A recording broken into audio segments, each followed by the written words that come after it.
Hello, Ivy. Hello. How are you doing? Stressed as fuck. How's a you, Gally? Everything is going okay. It's going okay. You know what? That means it's going okay. So you know what? That's fantastic. Yep. Better than things wrong, bad, or stressful, or annoyed, or anything like that. Yes.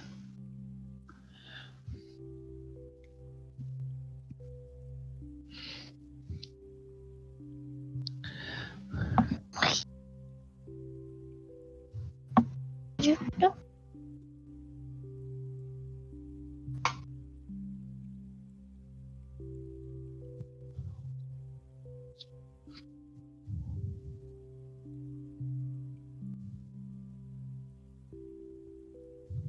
Hiya, Jippy.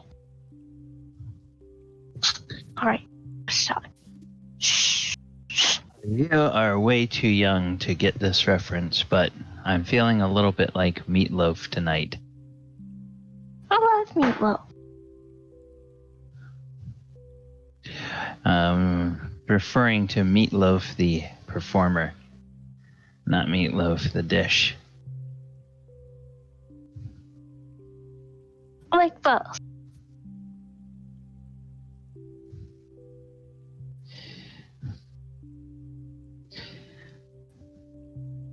You've probably never heard of Meatloaf the singer, have you?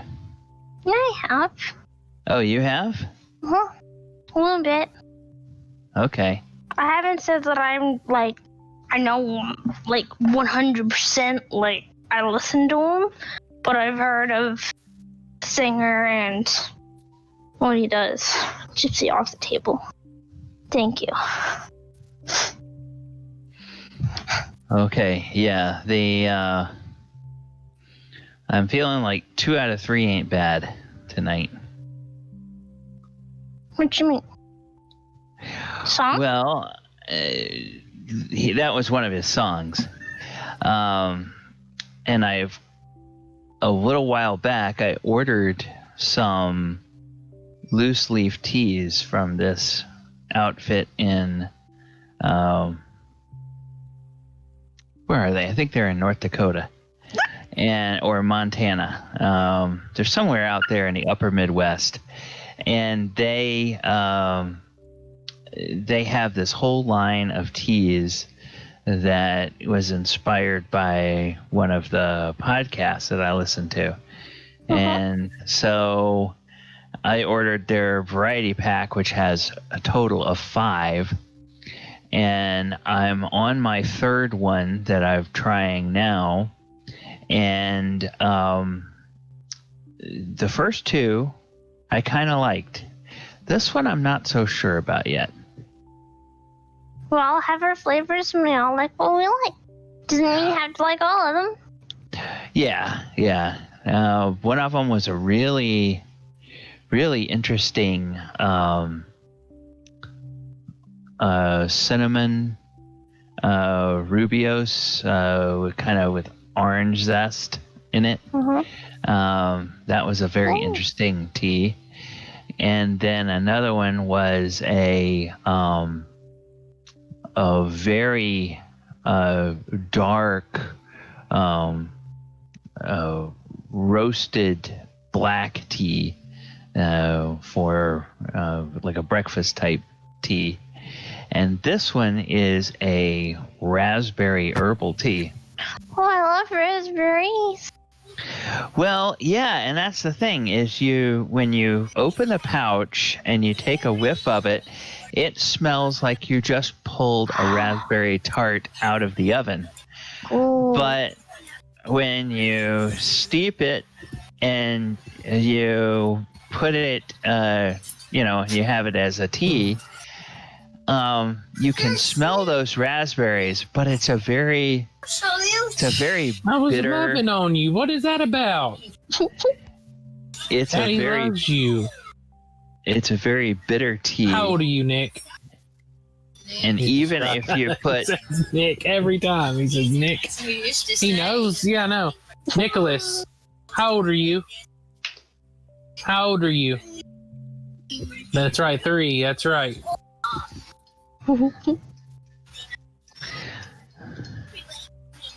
But yeah, if it doesn't taste like raspberries, what I would do is get some like raspberries from the store and like almost like crush it into a paste and put it in the tea.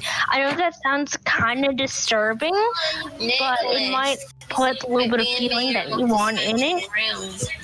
But I'm a huge fan of raspberries. If I have shakes, if I have like a snack or anything, raspberries. Oh yeah, raspberries are among my favorite too.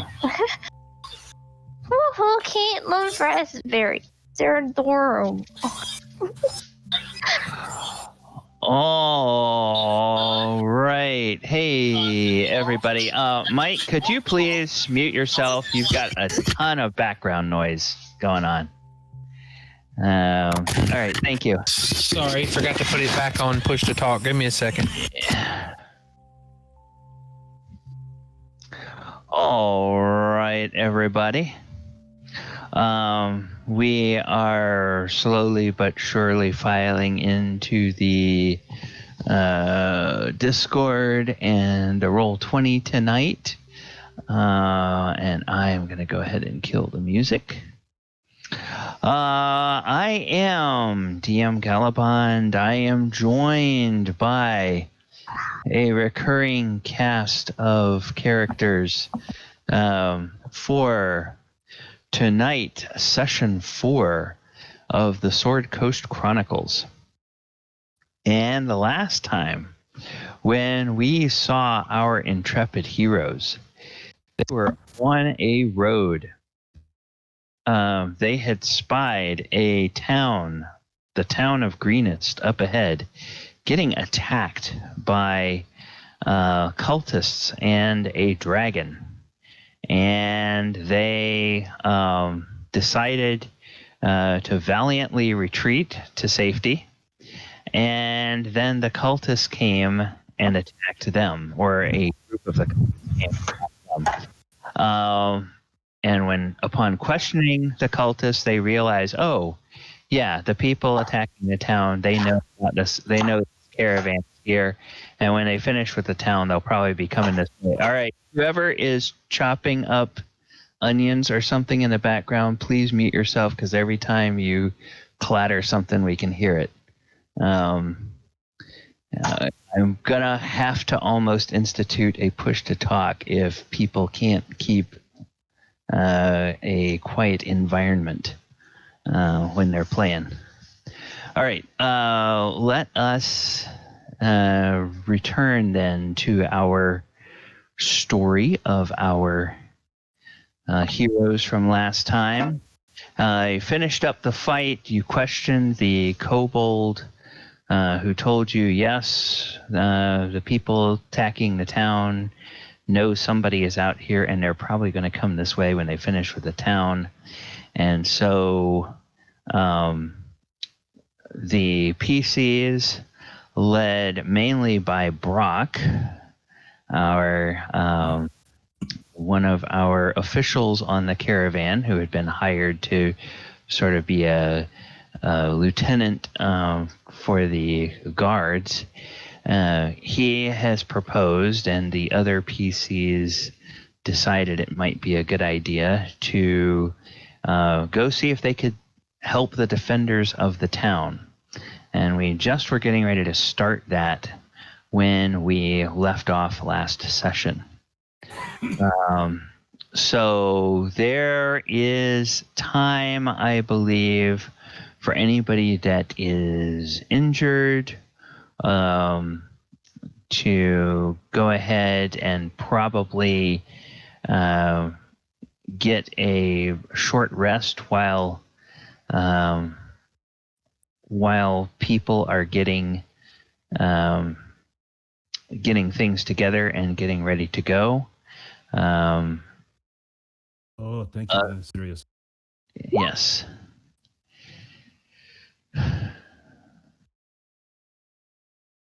So I'm going to do it first. Wrong button. You're You want to catch us the race? Want to race? I like to race. I will race you to rest. No, I don't want that race. Okay. Does anybody else need to use their hit die to recover hit points, or is everybody else pretty good? I'm good. Good. Okay. Any questions before we get started this evening? Well, it's about the American healthcare system, so I won't ask. Oh, yes. The Sword Coast, they haven't heard anything about that. Oh, you should at least let me roll for something. What is it? History? Arcana? It's more Arcana. Arcana, yes. More Arcana. Do I suffer any penalties because I had a dirty kobold in my mouth?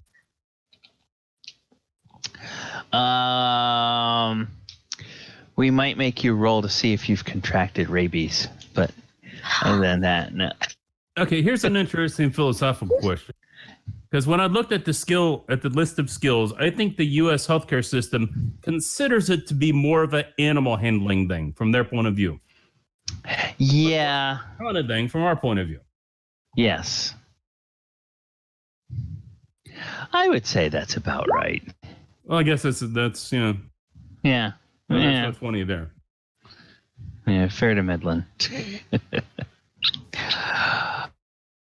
Okay.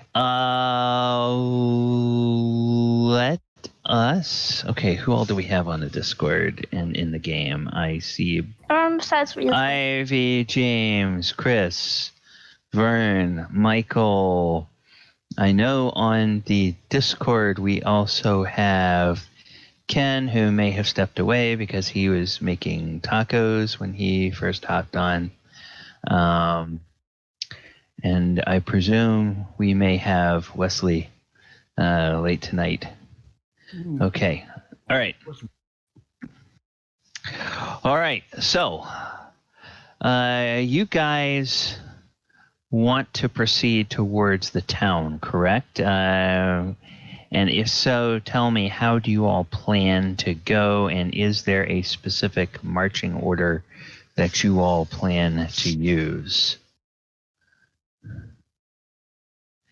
I shall be paying no attention, enjoying gnawing on my kobold. Okay. Is the dragon gone? Well, from where you guys are on this side of the brow of the hill, you really can't tell. You'd have to move up a little bit and at least look over the brow of the hill before you could tell. I'll go check that out. Oh, very good. Okay. Belle, if you... Okay, I'm just going to take Belle at her word. She is going to start trying to drag this kobold in her mouth as she begins to go towards the town. Does anybody have any objections to this? Well, I already put it on the cart, Bowser's cart. Okay, well, the carts aren't going towards the town right now. Oh. They're going to stay here. Try to stay safe. Well, I'll just keep it with the cart then. I'll have it as a treat whenever I come back if it's not smelly. Well, okay. Or smelly.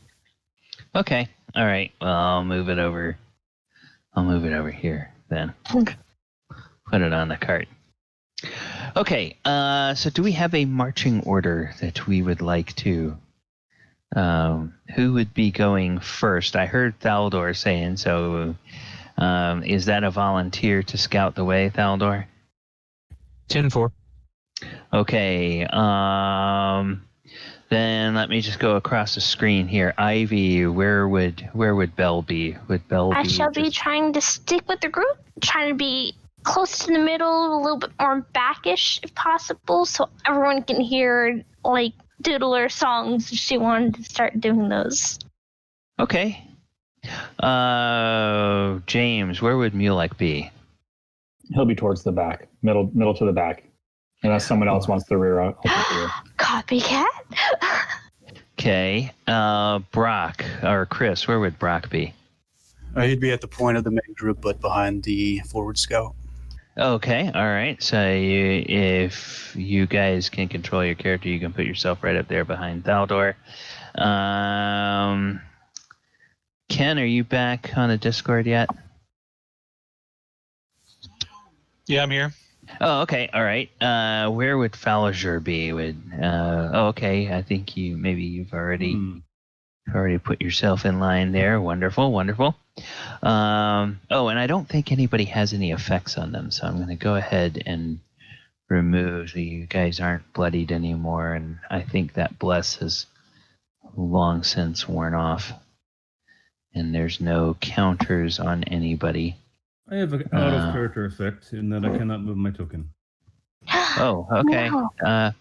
I will effect repairs. Well, okay. I will I can control that guy. Okay, so we'll just go ahead and move that up, but except, all right. Okay, now, except this is, we have to I should operate a little bit on this guy, HP,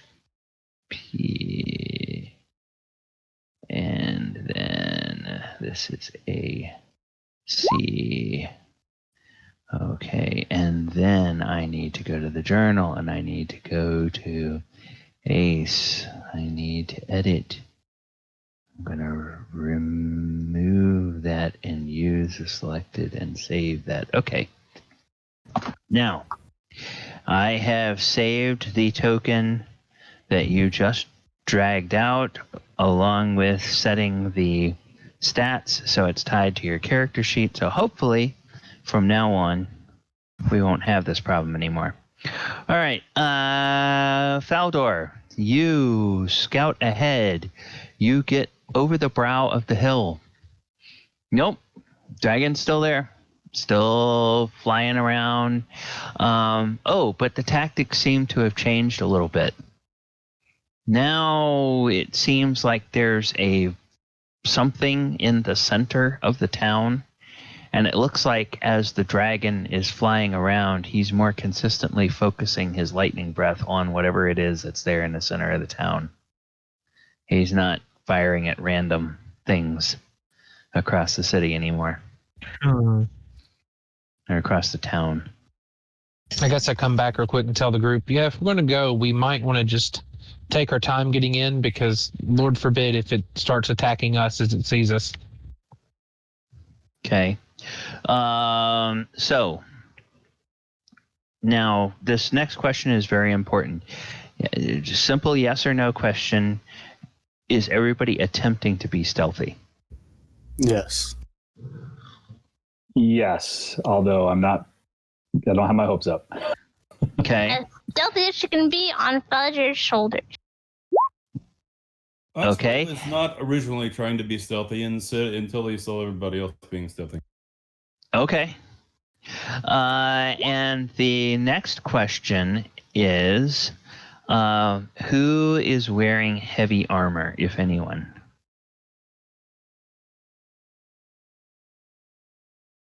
Because heavy armor will give you disadvantage on your stealth checks. I don't have heavy armor, but the medium armor I'm wearing does give me disadvantage. Okay. Does anybody else also have medium armor? Medium, yeah. He came with chainmail, which was not his best armor class. Okay. All right then. So we've got 2 people with disadvantage. 1, 2, 3, 4 kind of stealthy types. We'll go ahead and we will say that balances out. We'll just give you a flat -2 on your stealth rolls, but whoever thinks they have the highest stealth can go ahead and make a stealth roll for the party. If there's anything that could benefit that person's stealth roll, it might be nice for that person to have that. I've got a +8. I've got some magic pills if you want a pill.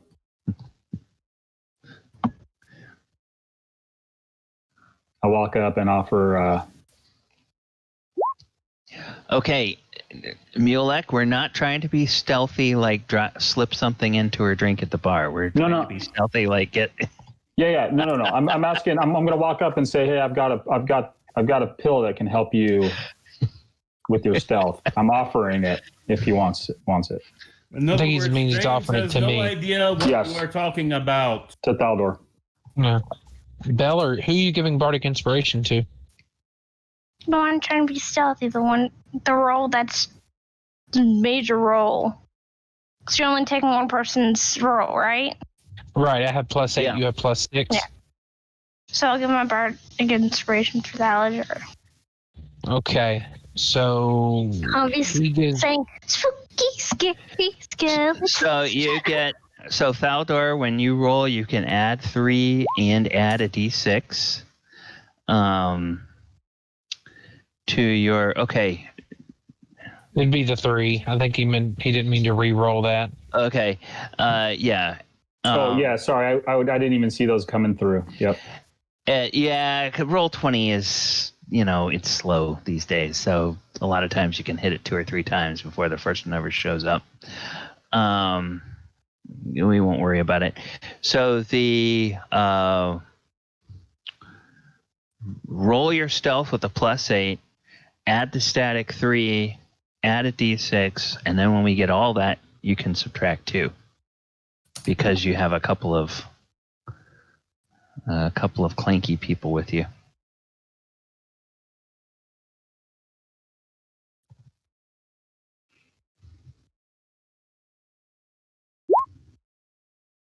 That's a standard. I haven't added anything to that yet. Nice. So 21 plus 3, we know that's going to be at least a 24. So add +6 to that roll. No, because add there's 1. The D3. Oh, okay. Yeah. 21 plus 6 is 27. Minus 2 is 25. Okay. Well, that's really good. So you guys wind up making your way all the way up to the outskirts of town. And let me go ahead and share for you. I'm going to pull the map out a little bit, zoom out so we can get a better view of what's going on here. Okay. You can see a number of humanoids and a number of kobolds. And you guys are all coming generally from, we'll say you're coming from this road here to the, you're coming from the, wait a minute. Yeah, you guys are coming from the east, headed west. Oops, other way. Is that right? So that would be the other way. That would be the other way. So yeah, you guys would be coming from the east, heading west. All right. So you see a number of humanoid and figures similar to those cultists that you saw, and a number of kobolds, and they appear to be groups of them that are weaving in and out between buildings. They sometimes will seem to stop, and sometimes you'll hear them kicking in a door, and they go in, and occasionally you'll see them coming out, and they have like a carpet over their shoulder, or they've got a, maybe like a jewelry box or something like that. They appear to be basically going in and looting these houses. In the center of town, diving and climbing in and out of the clouds, you of course see the dragon. And the dragon makes a circuit, sort of focused on the center of town, as he flies. And then he will go very close to this large building at the center of town, and he will always seem to fire his lightning bolts at this central building here. And now that you're getting a little closer, you can see parapets atop the walls, and you can see humanoid figures standing up on the walls. Not a whole lot of them, but there's a few of them that actually have bows. And when this dragon gets close enough to be within range of the bows, there's always like 2 or 3 of them that'll fire off a volley of arrows. And that seems to amuse the dragon more than anything else. But it quickly flies away once it gets shot at, and it goes back up in the clouds. And every time it dives back under the clouds, it looks like it has recharged its breath weapon, because then it goes for another shot at this central building in the town. There does seem to be one figure,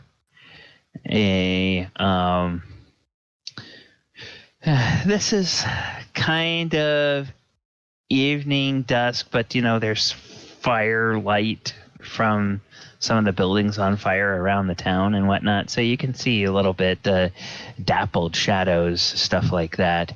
That is, that's everything. There appears to be a man on the parapets, and he seems to be going back and forth, and you can't hear what he's saying over the sound of the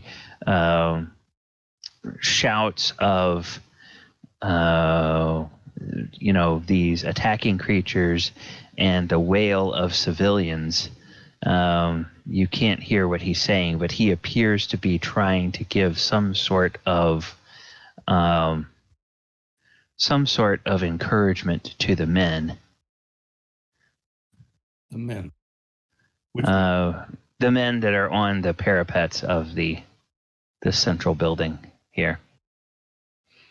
Okay. I am going to get your tokens. Now, this map is not terribly to scale, so your tokens are going to look a little bit outsized, which is fine, but I'm going to get them from the other map, and I'm going to bring them over. So let's just all hold tight there. Oh, whoops. I'm on the wrong layer. I can't select them if I'm on the wrong layer.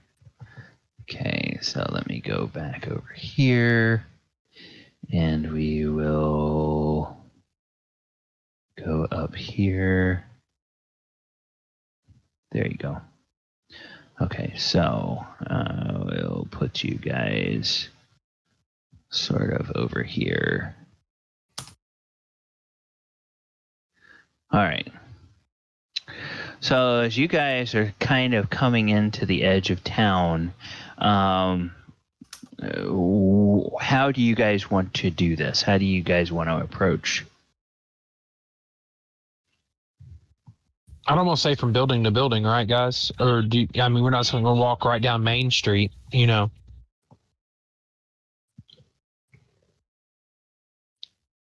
If we could see how they are going, we could ambush the looters in the next house.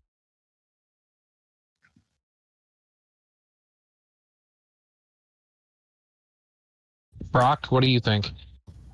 I think we need to open up a line of communication with the people in that keep. Osprey, how fast is that broom of yours? But the dragon can sniff that out. If he's fast enough, he can get in and get behind cover, find out what he needs to know, and get back.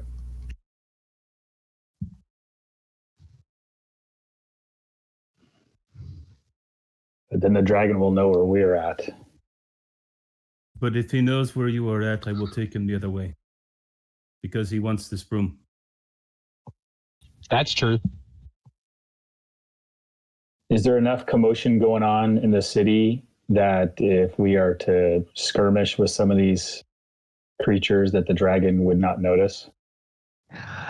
Probably.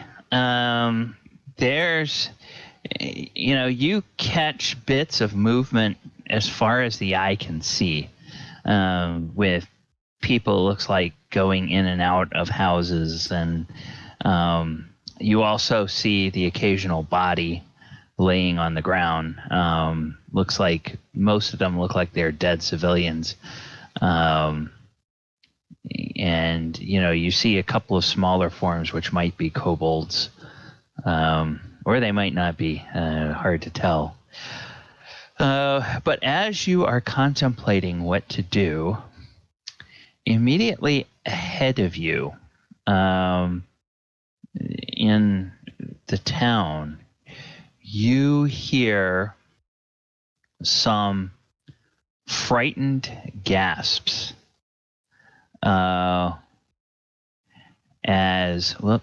you hear some frightened gasps as people emerge from a house here.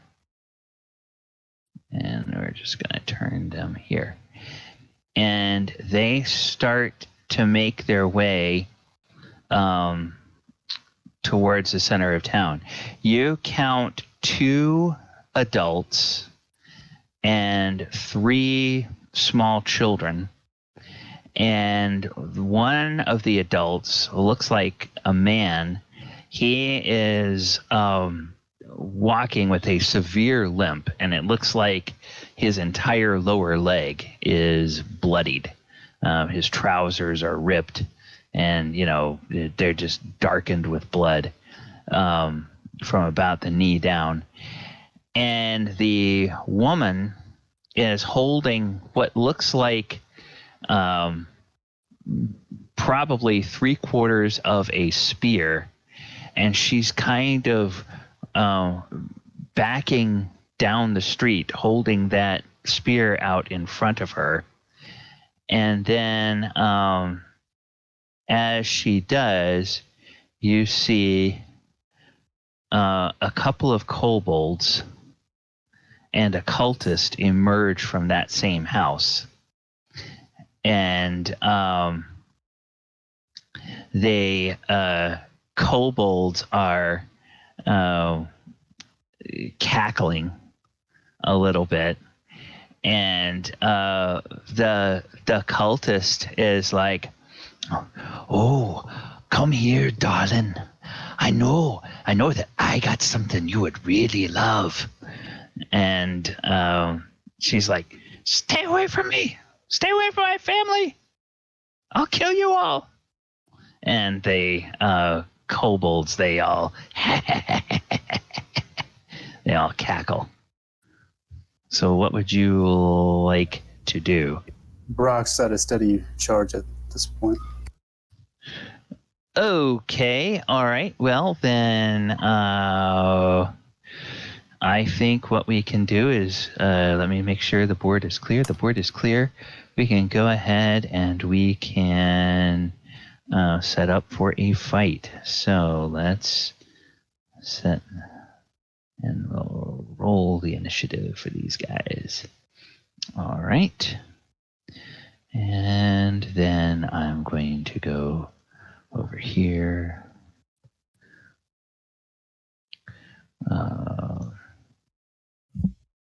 You said that was a short rest we had, right? Yeah. So you could recover hit points and anything else that recovers on a short rest. Any other features that recover. The things that recover on a long rest, you will.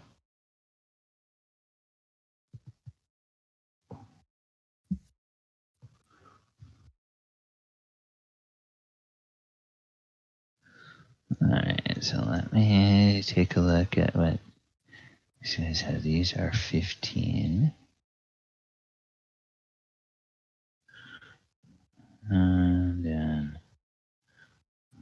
15. And then 15. And then these guys are 12. Okay. So. Yeah, I just noticed that I can roll 20, it'll do it directly to that when I click my token, but not when I do D&D Beyond. Yeah, Beyond 20 they did something, and it's not been working right the last couple of weeks. I've heard a lot of people talking about that. There's been a lot of chatter about that recently, that they did something and they screwed it up, and I haven't figured out what it is that they've done. Okay, Osprey, what is your Dex score? Osprey's Dex score is 17, Mr. Voisin. Okay. Faliger, I don't think. And Thaldor, what's your Dex score? Dexterity is 19. Okay. All right. Okay. All right. Well, Faliger, you are up first. It looks like we have a family, 2 adults and 3 children that are trying to get away from some of these meanies that are in their town. What would you like to do?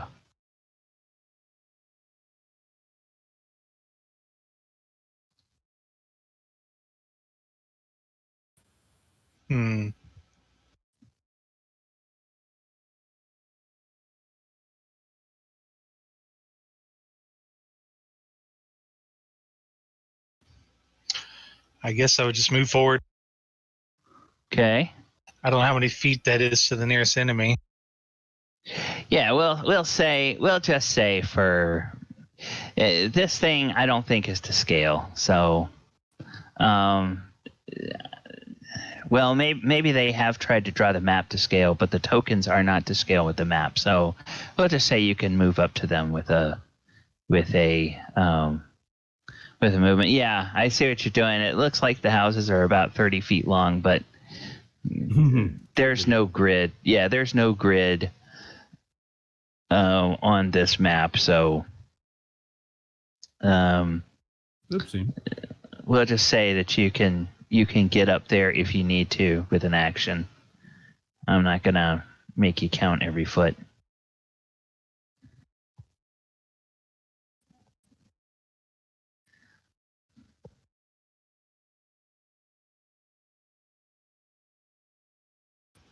I don't know how that works for the building there. Well, you can't go through the building, but you could use the building potentially maybe as cover if you're going to fire around the building. Is that what you were thinking? It in here is what I'm saying.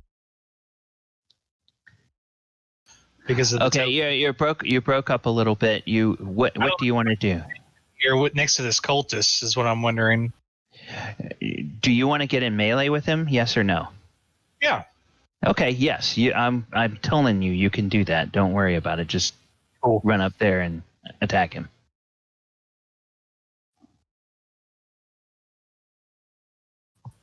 Rip. Okay. Those guys don't have a great armor class, but it is a little bit better than 7. So, okay, that was a move. Okay, then let's see. Okay, Thaldor, you're up.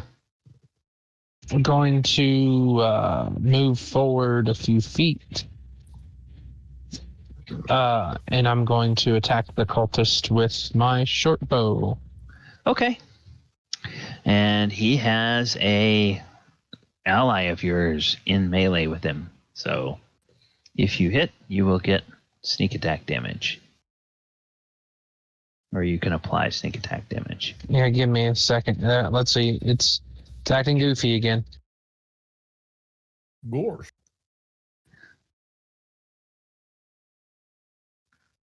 Now it wanted to do it? Oh, well. Okay. Yeah, that's just gonna miss it. It grazes the shoulder of the cultist and hits the side of the building. Not my best shot, guys. Okay. Anything else? Okay. Kobold. The kobold goes, we're under attack. And it does what a kobold does. Okay. It stands its ground and it puts a stone in its sling and it hurls a stone at you. And I'm just going to say, since I let you run up, I'm going to give them normal attack range and not make it long range. Okay.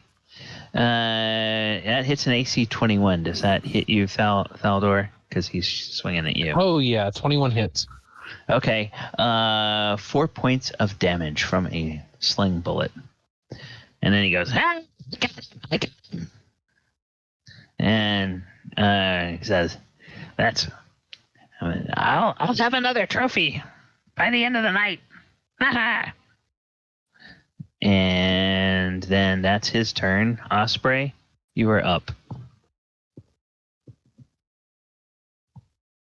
Okay, so Thalador did that, and Osprey. No, that's Proxon's place. Okay, that's interesting.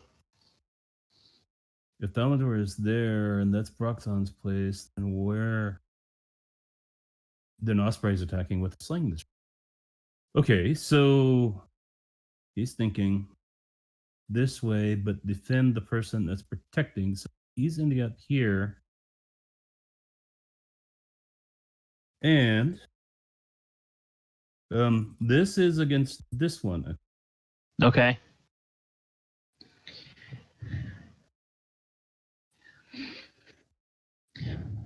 Go! Oh, nice. Ooh. Okay. So, all right. Let me go to Osprey. And I am going to fix Osprey's sling attack right now. So sling, I'm going... Whoops, that was meant to be the gear, not this. So the crit damage is just 4. So we're just adding a flat 4 because we're maximizing the 1d4 and then you're just rolling normally for damage. So, oh yeah. No, that's all right. That's all right. With Roll20, it's easy enough to edit that now that I know what I'm doing. Yeah. So, you had a 4 plus a 3 dex is a 7. 7 and 2 is 9. So, you deal 9 damage to that. How would you like to kill this kobold?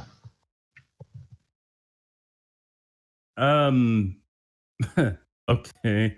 It's always cinematic with him. Osprey has changed because his shirt was bleeding, so he's in his adventuring guild, at least at the top. He sees everything that's going forward, and yeah, his first attempt at a sling, and since that's where the lady was, he's making the ace at the family over there. Okay, all right. Knocks him out, knocks him out in the head, makes the ace symbol. Okay. All right, anything else? Go, Broxon! Yeah, Ivy, it was about dusk when you guys first got attacked, so it's a little darker, twilight, you know. I was about to say, like, kobolds have sensitive eyes. Yeah, yeah. Pay attention or not? I don't know. But Yeah, it's getting dark. If the sky were clear, you could see the stars splattered. Some of the stars splattered in the sky by now. yeah. All right, sorry, Brock. Didn't mean to interrupt either. All good. I'm just gonna run up next to Falzor with my shield out, draw my battle axe, and take a swipe at this. Is it cultist, necromancer, whatever he is? Cultist, yeah.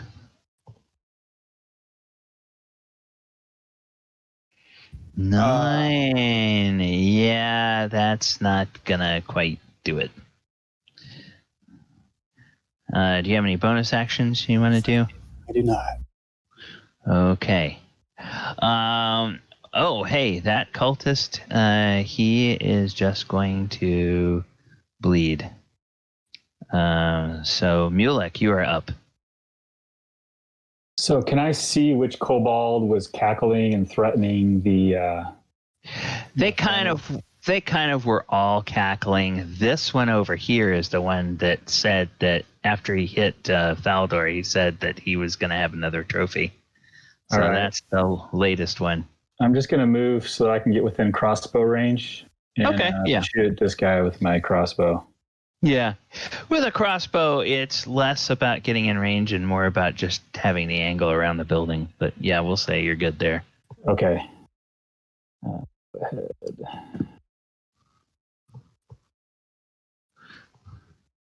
Oh, 24. Nice.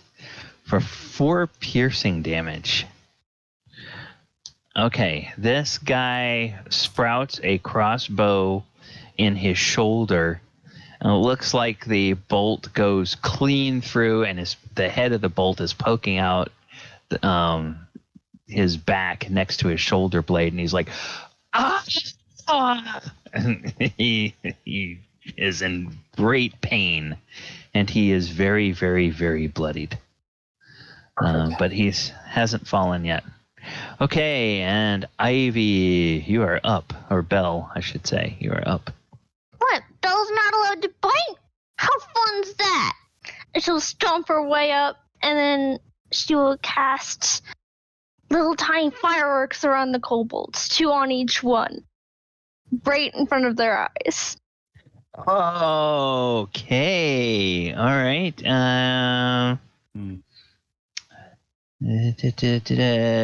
Appears torches, lanterns, or glowing orbs that hover in the air. You know, some common for light is vaguely human. Okay. All right. I want to just double check. I don't think that dancing lights are bright enough to bother somebody with dark vision, but I'm looking up the spell just in case. Because if it gives them disadvantage, then I need to know that. Okay, it doesn't say that it does. And there are a lot of spells that will say that it will, it will blind a creature or it will disrupt I was just vision. trying to go more on top of the sunlight sensitivity that kobolds have. Yeah. I know it's not sunlight, but it's light.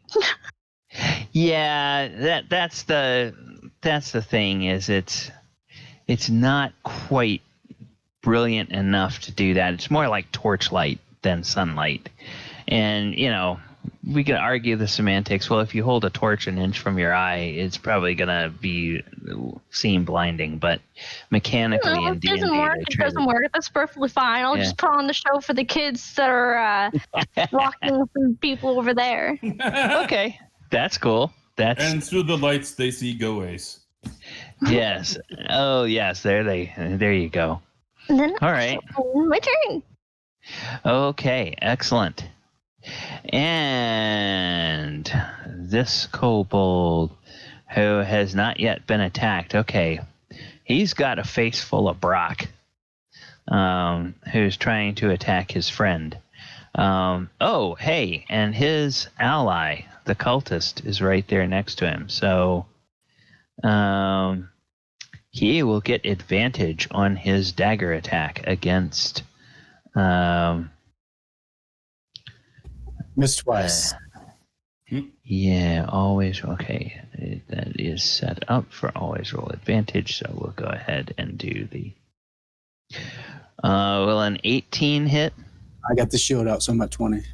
Okay, so clang. His dagger bounces off of your shield, and he fails to connect. And he is very sad because that was going to be a monumental thing for him. Okay, so let's see. Always roll advantage. Yes, okay, good. And do that. The cultist does not have pack tactics, but he does have a scimitar, so he's just going to swing his scimitar at... he'll swing it at the big guy with the axe, who looks dangerous even though he hasn't hit him yet. AC 16, that's going to miss as well. Okay, and he is very sad. All right, Falliger, you are up. I'll just melee the cultists. Okay.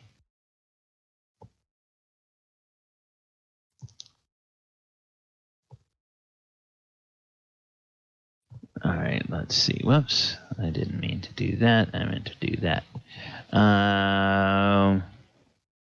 Falliger, 15, that's going to hit for 8 points of damage.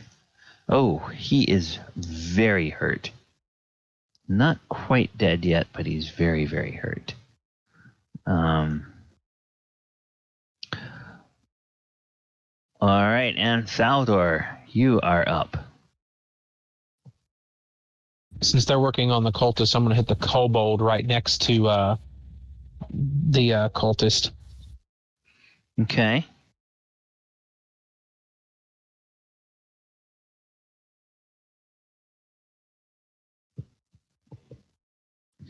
So if I left click, it works. Okay. Figured that out. Okay. 9 is not quite going to... Oh, wait. Yeah, a 9 is not quite going to hit. I need to zoom in. Oh, because I'm a dummy. That's why. That's why I'm not seeing this, because I am on the wrong stupid layer. Okay. No, not that layer, that layer. Okay, yeah. All right. So, sorry, that was a miss. Anything else? Okay. This kobold. Okay, he is going to say, "Come on, fellas, we gotta go warn the others. There's intruders in the town." And so he is going to just break and run. And as he runs, this woman takes a wild swing with her spear. And so now let me do this. Let me give her these statistics here, because they pretty much are no, never whisper rolls, auto roll, damage and crit. Okay. And she's just going to swing out wildly.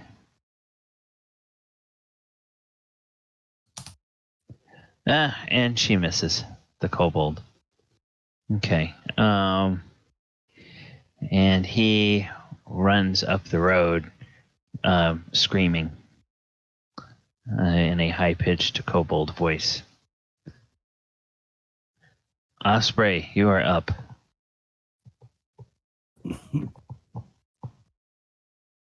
Well, if I can get to there, we can get to here.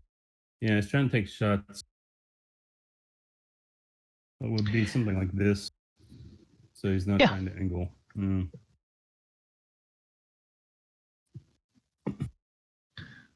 You.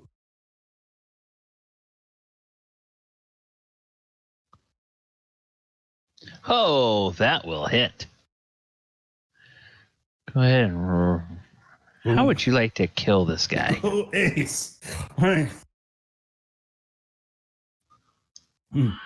He smiles. He smiles at the woman as he goes by. Your spear is not broken. Your spear is broken. Try using his sling. Without specifying who he is, he kicks out the kobold. Oh, okay. So he tosses the. So he slings. He hurls. He launches his stone at the kobold from there. Hits him in the back of the head, basically. Yeah, that would be the back of the head on that one. Okay. All right. And the kobold collapses in a heap. And you kick the weapon from the other kobold, and she says, "Help us! We're trying to get to the keep." And she quickly picks up the slingshot that you or the sling that you kicked to her. And we'll say your kick was very deft and also sent a pouch of stones for the sling as well. So, all right, Brock, you are up. You've got a kobold and a cultist next to you. The kobold has not been injured. The cultist is badly wounded. Yep, I'm going to activate my clockwork amulet and take a swing at this cultist. So that'll be a 16 to hit. 16 to hit. That is a hit for 8 slashing damage. How would you like to kill this guy? Just put my shield in his face so he doesn't see me reach low for that overhand swing, and I just bring it right down on top of his head. Okay, well, with a Wilhelm scream, he dies. All right. Anything else? That'll do it for me. Okay, this kobold is now starting to look very nervous. He's the only one left from his group. Oh, and by the way, as these guys are falling out in the ground, you are seeing that some of them are dropping sacks which fall open, and like strings of beads or silverware or things like that will come out. And it's what a household might consider valuables, but there's nothing really terribly valuable here. These people are looting. These invaders are looting a small town. They're not looting a lucrative metropolis like Waterdeep. So there's not a lot of value here. But clearly they have been stealing stuff. Ill-gotten gains. All right, Mulek. Yeah, Mulek's going to run up, see that there's one left. I'm going to hold my attack. Can I hold my attack to see if this kobold surrenders, and if not, shoot at it? Oh. Yeah. Or do I? You don't even need to tell that. This guy is not surrendering. He is part of an invading force, and there is a dragon here. If he turned tail and ran, as in trying to get away, he would probably be in really great trouble. As far as he knows, one of his own already ran off to try to get reinforcements. Okay, I'll shoot him with my crossbow. Okay, and how would you like to kill him? I'll just go right to the heart. And drop him. All right. He dies. Okay. As that kobold dies, the woman gives a little bit of a sigh of relief, and she says, "Oh, thank the gods you're here. My name is Lenan. These are my children and my husband, Kuth. As you can see, he's been badly wounded." And, this guy, he's like barely able to move, because you're wondering even how he's standing, because it looks like his leg is probably broken. But somehow he's managing to hobble along on it. And he's like, "Must get the kids safely to the keep. Please help us." And okay, go ahead. Is the door to this house next to us open right here?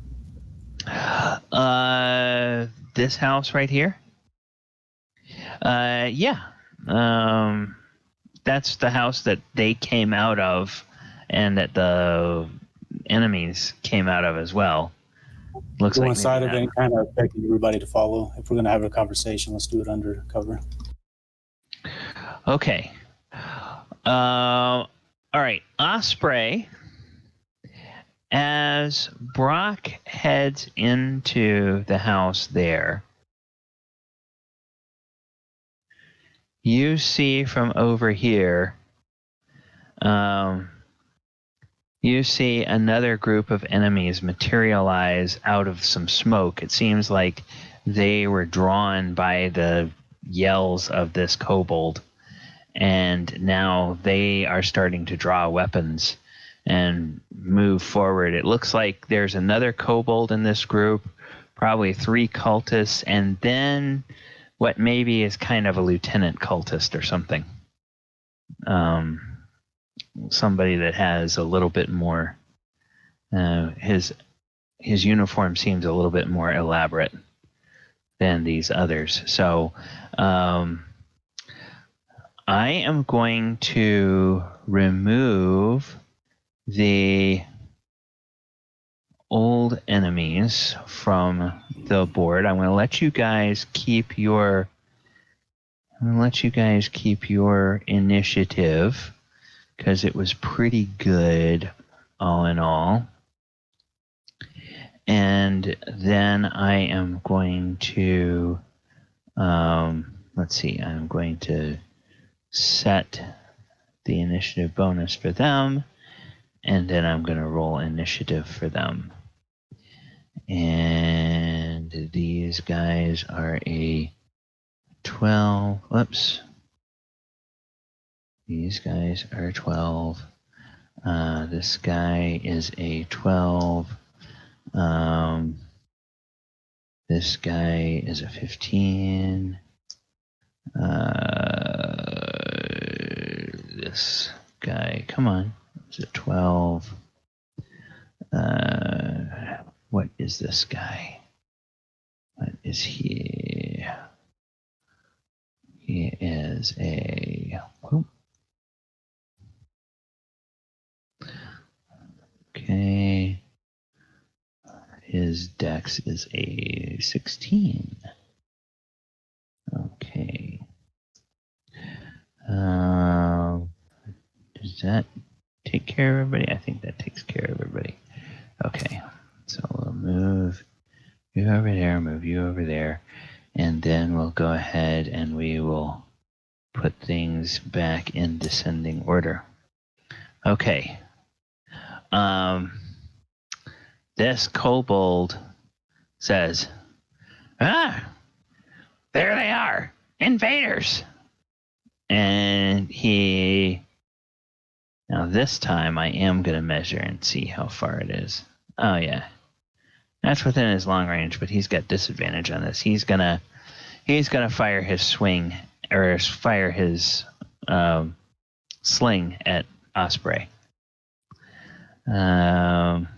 So I don't get the chance to react or anything at all before they come up?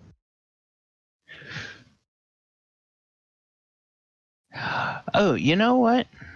Where were we in the initiative? We're at Mulek's turn. We're at Mulek's turn. The last kobold. Yeah, I had just finished, and then Belle was next. Then you said Osprey noticed the others coming. Okay, let me... Sorry. No, that's good. Let me go ahead and get to Mulek. Should I make a perception check to see if I see them coming, or? Yeah. Go ahead and make a perception check. See if you see them coming.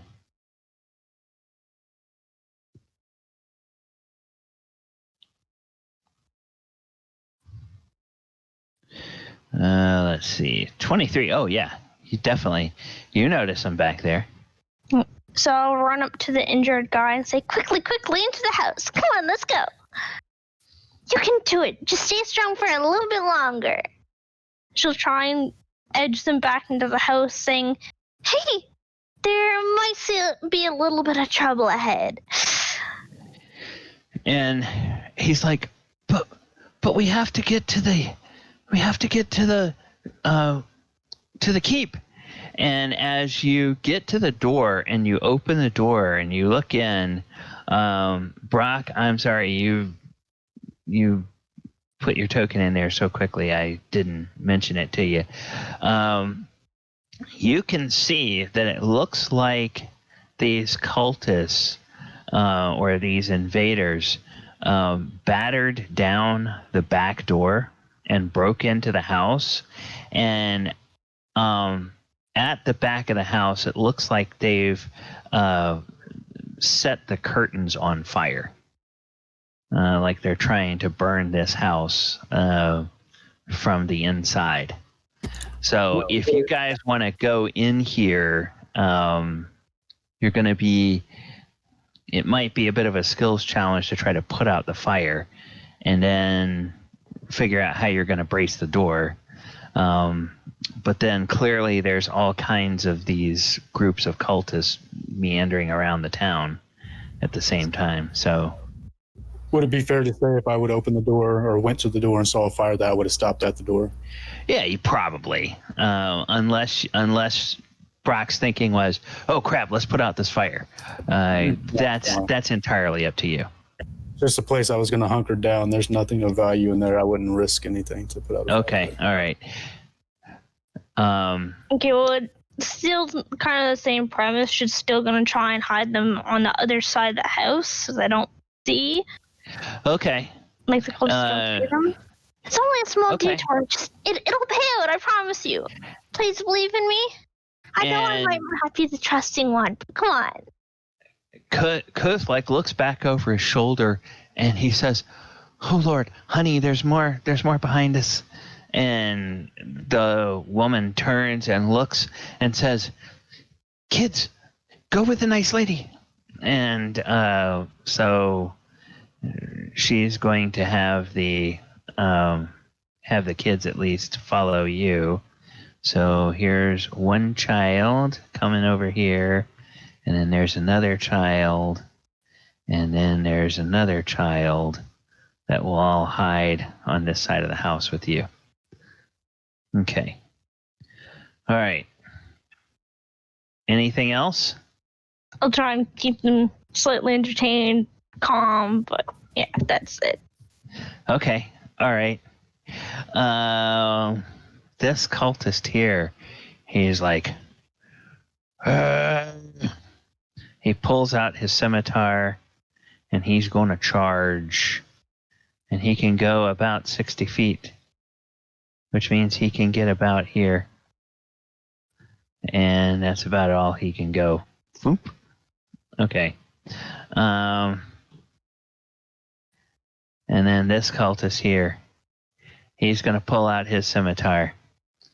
And he's like, damn it, why didn't they give us any bows? I should have signed up for a better cult.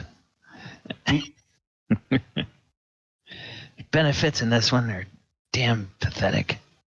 And so he's going to run up here. Okay, and then this kobold will... Okay, he's going to run up 30 feet.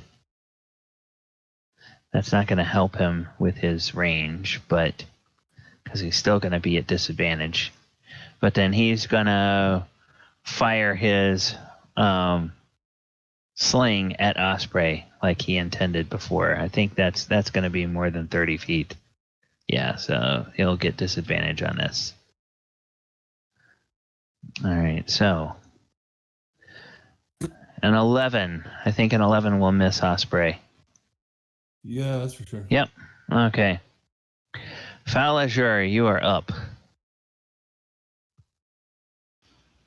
I am. So probably, I'm just going to say now that I've started measuring distances for these guys, probably unless you have a ranged weapon, you probably can't get to the enemies to do anything, unless you have a lot of movement. Can I sprint over? You can take a double move, but the way that works is you can't take an action when you get there. You can move That's up. fine. Okay. All right. I can take some cover behind this building. Okay. All right. Sounds good. All right. Roll me a stealth check. Me? Oh. Yeah. It's basically what you're trying to do. You're trying to beat his passive, which is not great, but... Oh, yeah. Okay. He doesn't notice you hiding over there. I have disadvantage, so... Yeah, he still doesn't notice you because your disadvantage roll was a 19. His passive is significantly less than 19. Okay, so he's just going to run up right behind his buddy. Oh, wow. They're all clumped up together really nicely. Faldor,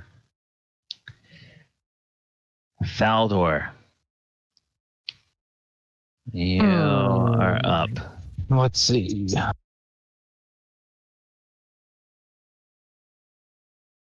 Closest one's 100 feet. Yep. Dang. Now you can move up to 30 and then use a ranged weapon. So yeah, I'm gonna move.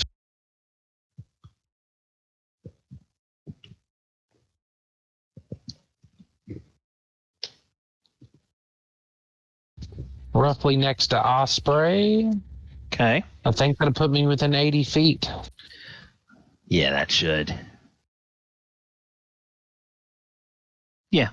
Yeah, perfect. Then I'm gonna fire at this guy. Oh, okay.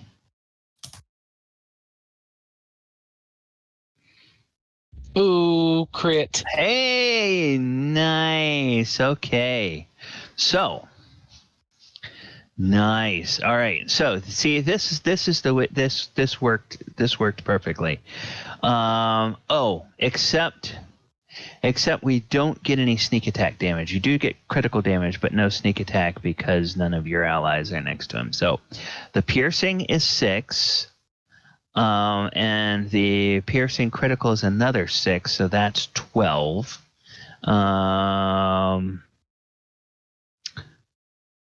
Yeah, okay. So, yeah. Your total damage is 12. How would you like to kill this guy? Make Rock proud, put it right between the eyes. Pow. Oh my God, you read my mind. Okay. And he dies. A horrible, horrible, horrible death. Okay, and we will move him to the GM layer so I don't look for him when his turn comes up. All right, this guy, he's like, for the glory of Tiamat, he yells. And let me just see, what was his passive? Oh, yeah, he's an idiot too. All right, so... he's going to run up here because that's about all the farther he can go, right about where that guy was. And he's got a fancy scimitar, and he's got a fancy little circlet around his head. But other than that, he looks kind of very similar to the other guys. Just a little fancier cultist. All right, Osprey, you are up. Okay, this is a little bit weird spacing wise because of a lot of things. So one of the guys is the man, one of the things is the woman. I think that's that one and that one. So this is the intent, and you can figure this out. Yeah, the token with a name on it is the woman. The token with the picture on it is her husband, who's wounded. Okay, so it looks like this. Go there, tell the man the way to the keep is through. Join in the party, man. Passes in the sling and bullets. Goes here. This is too much movement, I think. But wherever it is, because we're going to have to express him here. Then he goes into, he's pulling his sword, but he's going into dodge action, as opposed to attack action. Okay. All right. So he runs up and takes the dodge action. Okay, that sounds runs good. Up and arms the guy with the sling that he's been using. Telling him to join in the party if he wants to go through. But he gives him a missile weapon to do that with, and pulls the sword and then goes into the front where he takes the dodge action. Okay. Hey, he says, "Lord bless you." And okay, anything else? Nope, that's it for this one.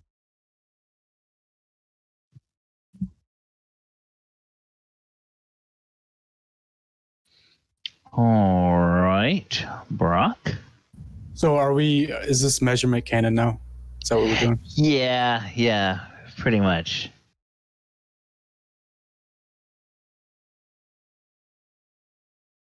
Okay, well, I'll go right on the other side of this guy here. And then I'm going to drop my battle axe at my feet and pull out a javelin and throw it at... I'll throw it at the big guy. Okay. I don't have a macro for that, so I got to pull it up. One sec.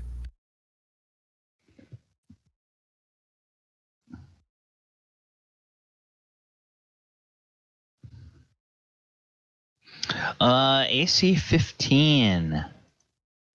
That will hit. So go ahead and roll some damage. Okay, -6. Right, he seems a little tougher than the other guys, but that javelin sticks into him all the same. I was going to ask, what kind of armor is he wearing? All the cultists appear to be wearing leather armor. And this guy appears to be wearing leather armor as well. The kobolds just are using their natural armor. Ooh, okay, Mulek. Mulek's going to run 30 feet and shoot at this guy with this crossbow. The leader type, the one fancy cultist. Yeah, the one that Brock just hit, because he's pretty much the best line of sight that I've got right now. Excellent.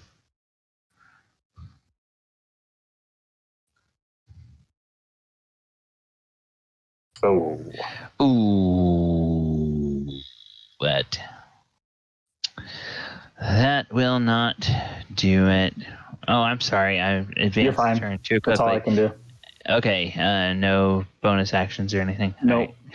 Belle, you are up. I shall move 30 feet up as close as I can. I believe it's 60 feet from me, from that guy. Yep, it is. And I was like, look at you with your big, huge, armor and trying to carry yourself high. Who do you think you are?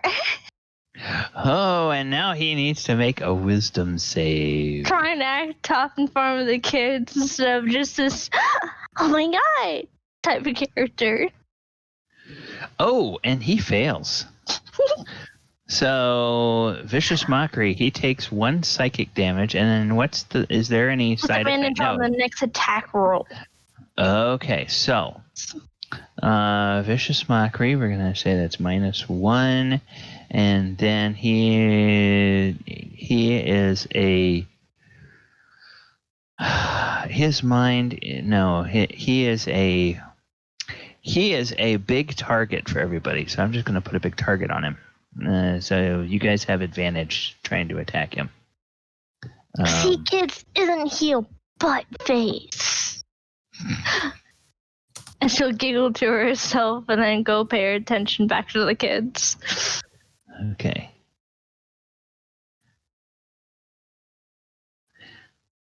Okay. Okay, it has disadvantage. All right, so that doesn't affect the attacks against it. All right, Cultist 3. He is going to run at Brock. Everybody hates and Brock. then he is going to attack with his scimitar. Well, thank you very much, Roxanne. AC 10, that's going to miss, and he is very sad because he thought surely he might have something there. And then this this kobold, he will... there's a lot of targets here. He is going to go over here, run up this way, and then he is going to try to... he'll get just into range. And so he'll try to attack Osprey with a sling. Not that way, Roxanne. You see 23. Anyway. And for 6 bludgeoning damage. Was that on me? No, that's on Osprey. I distracted him with my wing. I feel bad. Yeah, bloody again. Another wipeout. Okay. And he's done. Falisher, you're up.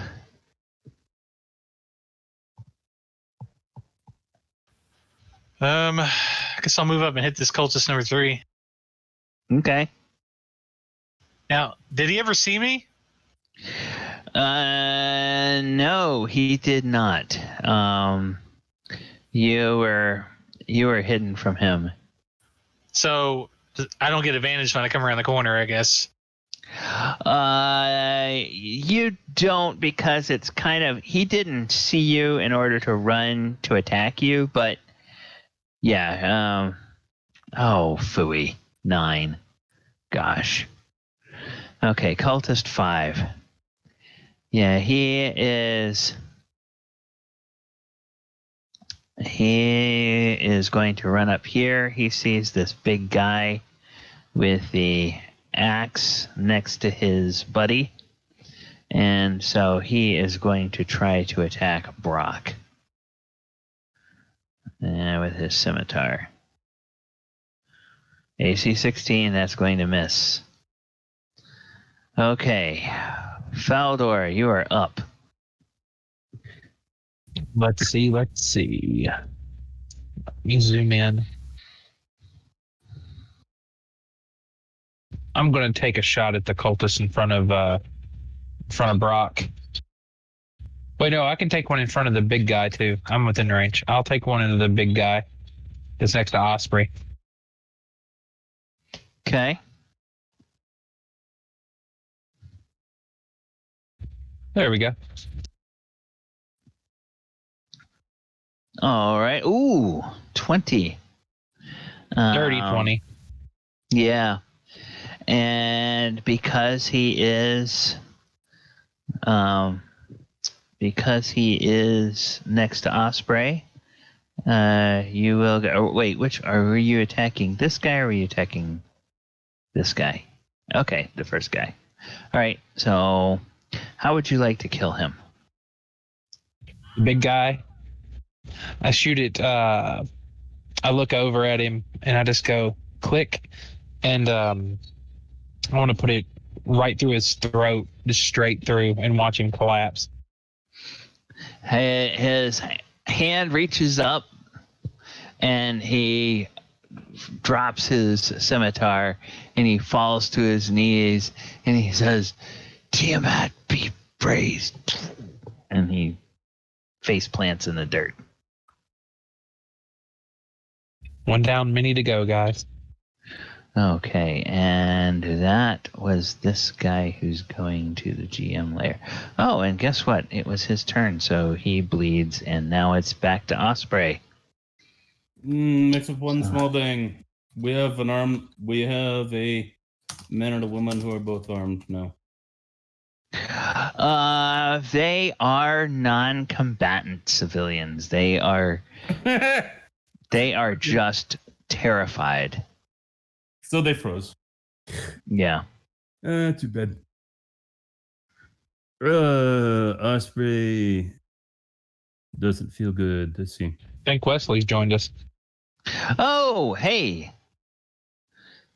Hey, Wesley. Okay, let me go grab a token here. Ergo. And I'll go ahead and... Oh, okay. I need to do some work on...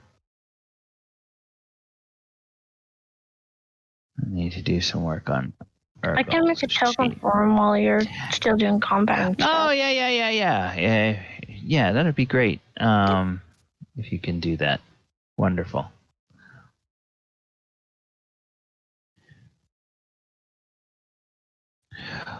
Okay, I'm going to just put that over there so that I can see what's going on. Let's see, did Urgal, have you rolled initiative yet? No. Okay, go ahead and roll initiative, and we will get you.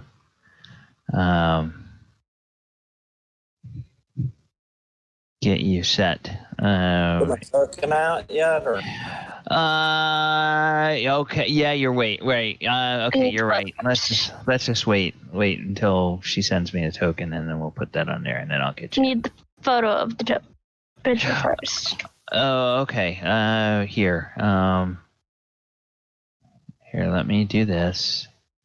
I'm going to copy this. I'm going to go over to...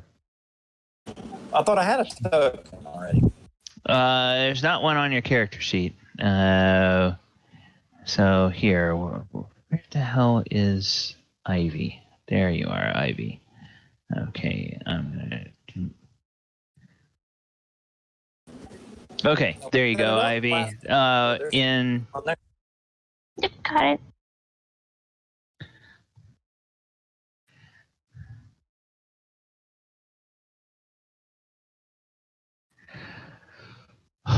Okay. Now, Back to Osprey? yeah, back to Osprey. This guy is melee, right? But the kobold is missile firing. Correct. Okay.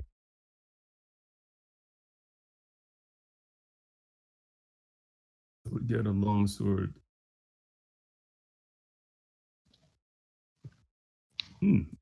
Questionable. 14. That'll hit. Okay, Go excellent. this. All right, and how much damage? 10. How would you like to kill this guy? He tells the two people that are freezing behind him, "Don't choke, it's easy. Look." Slashes him long diagonally across the shoulder. Okay. Excellent. And then, oh wow. Okay. I got my usual crap initiative.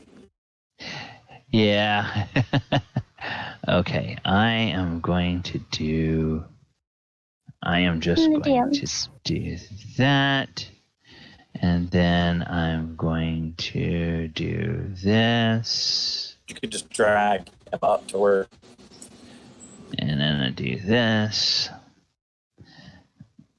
And then I'm going to make him about the same size as everybody else. All right. So yeah, you're up with the group. What has happened? You all have. Actually, I'll let somebody type in Discord to tell Wesley what's going on. And okay, we did. Then let me move up because I think that was. No, that was.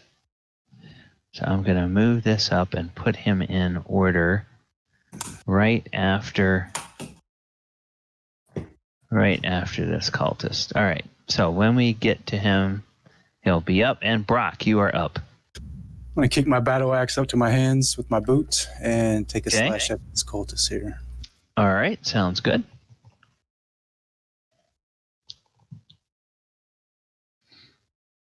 $17. That's a hit. How would you like to kill this guy? Just kick it up to my hands and just decapitate him. Okay. All right. He is dead. And let's put him on the GM layer to clear off the battlefield. Mulek. It looks like there's one kobold left. Yeah, I notched another arrow in my crossbow, and I'm shooting at him. Okay. Oh my goodness. That crossbow, man. Jeez. Okay. Yeah, you shoot about as well as the stormtroopers on the Death Star. Horrible. There's like 18 of them trying to hit Han Solo, and none of them can hit him.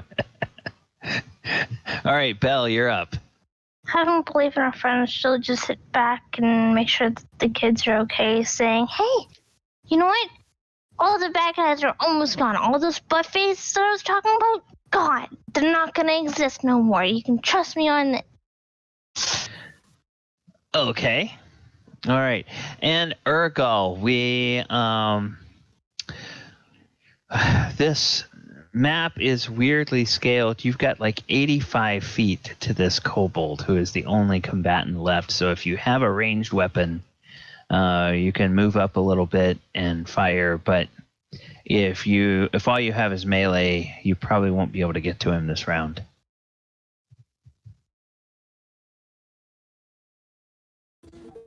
Yeah,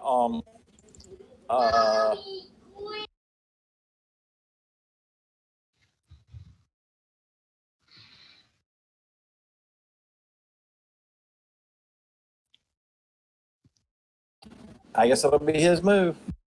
Okay. All right. And Kobold 3 says,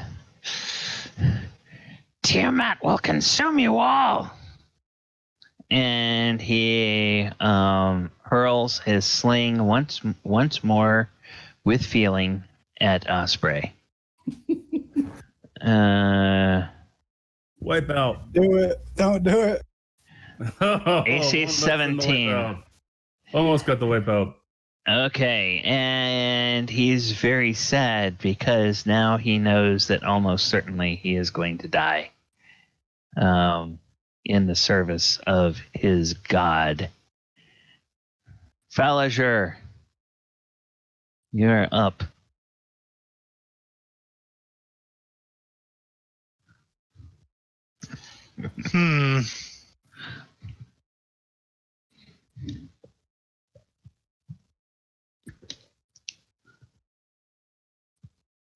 I bet I could make it to that kobold.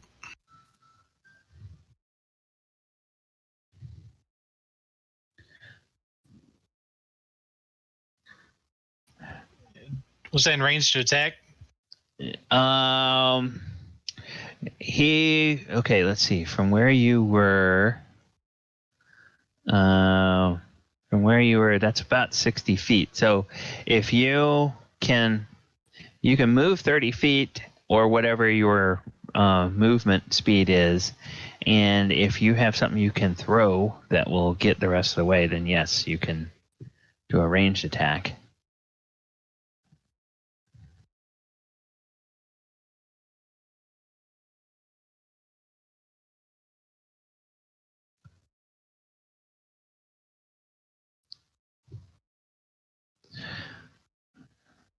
Okay, yeah.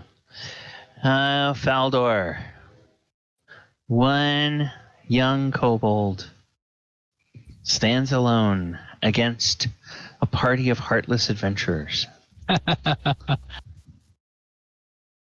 Oh, he's within range. Bravely trying to defend the town that he's sacking from these horrible invaders.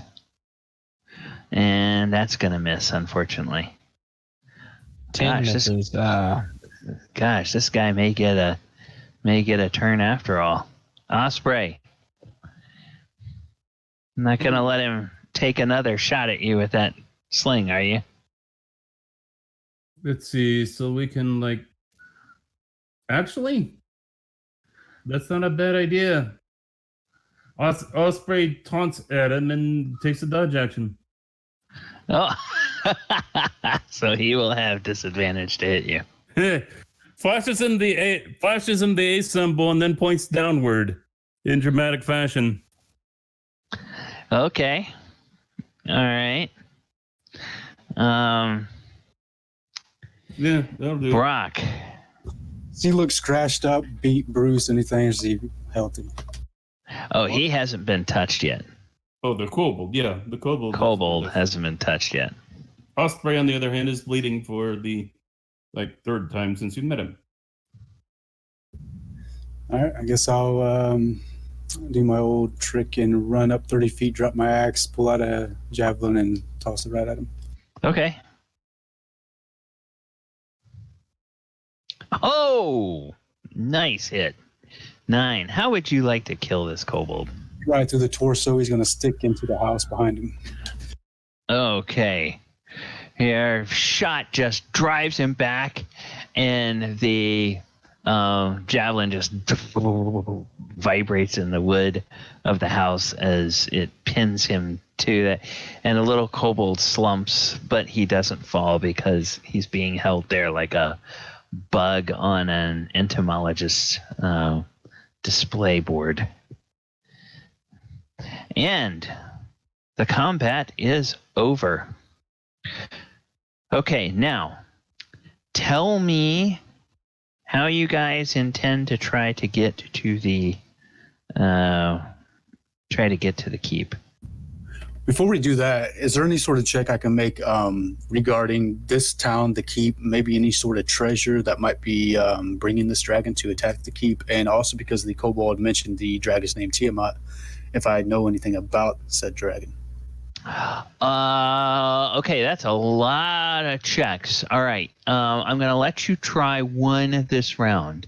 Would you prefer to do a history check to see if you know anything about Tiamat, or would you prefer to turn to the man or the woman and ask what would they want with attacking your town?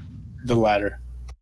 Okay, so you turn and ask them, and they say, I have no idea. We're just a town on the trade route.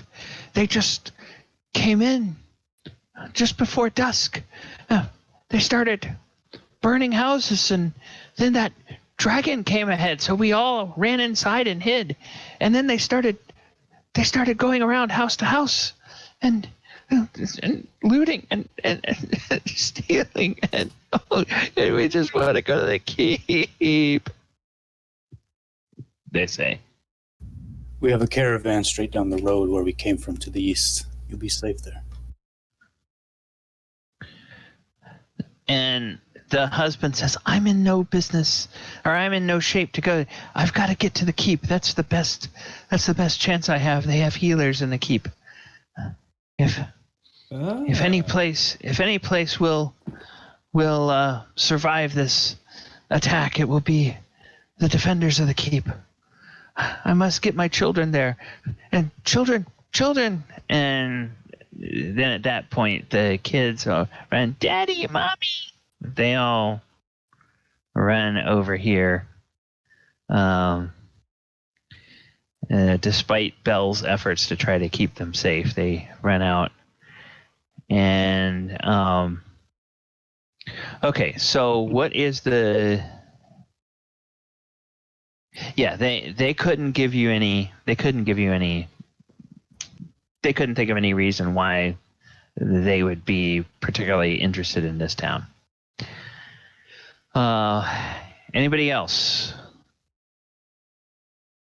Osprey's gonna have to heal himself. I'm trying to figure out which one to do that with. Okay. I'm definitely need a heal. Okay. Yeah, you've heard them say there's healers at the keep. Nah, we can make it to the keep. Okay. Yeah, I'm feeling a little dizzy, man. We can't lead these two and the children to the keep. Someone needs to guide them to the caravan. Got a whopping 6 hit points. Osprey, you're hurt and you have the means of travel for the injured one there. It only makes sense. What do you say? You want me to lead him back, Captain? Roxanne? It's the only thing that makes sense to me. What do you think? Maybe he should hide in a house until we can clear the path. Okay. I don't think they will listen. Well, yeah, they're very scared. I give them weapons, but they do not use them because they are so scared. They might not be willing to leave under any circumstances. Perhaps if they follow us, then that's our best way of protecting them, I guess. If we die, then they'll probably die anyway. We still see the dragon circling the keep and attacking it like it was before. Yeah. I should get the dragon, Roxanne. We need to know what they know. Are we able to time how long it takes the dragon to make his circuit? Give me an intelligence check. That seems like an intelligence type of thing. 10.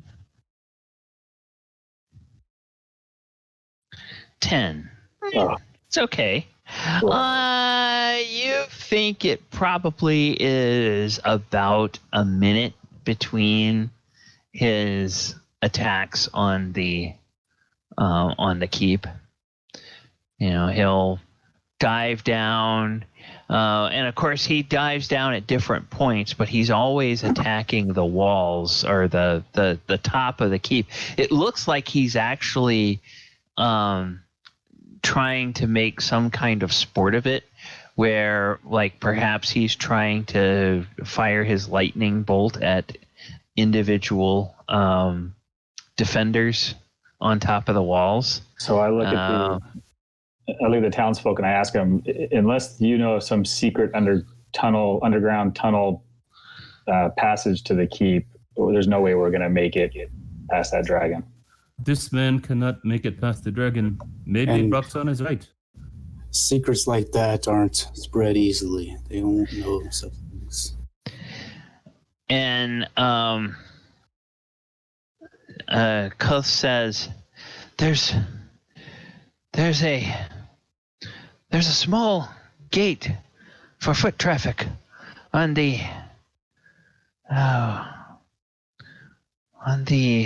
eastern wall. We can get in that way, and then we can hide in the basement."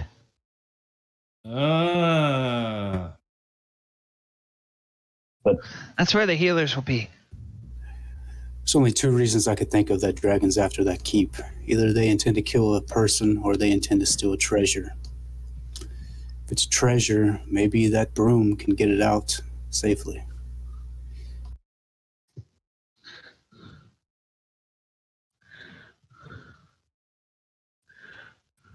Doesn't look like treasure. I don't think we can make it on foot fast enough, at least with someone who's injured, to get into that keep before the dragon comes around. But if we want to send someone in on that broom, that's another story. Okay, here's what we're gonna do. We're gonna make this easy for you guys because you're fumbling a little bit here. We are going to go and do a little something we did a couple of weeks ago. We're going to take our break, and we are going to have a skills challenge. And this skills challenge is going to be the way that we determine how successful you are in getting to the keep, and what sorts of conditions you find when you get there. So it's a little bit. It's about 41 after the hour. Let's go ahead and come back at 50 after the hour. So take about 9 minutes. Bio break. Grab yourself something to drink. Grab a little snack or whatever, and then we will set up for a skills challenge and see about getting you guys to the keep. All right, and I am going to put I'm going to move us to the main start page, and I'll put the music on, and I'm going to go mute myself.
Hey, chat.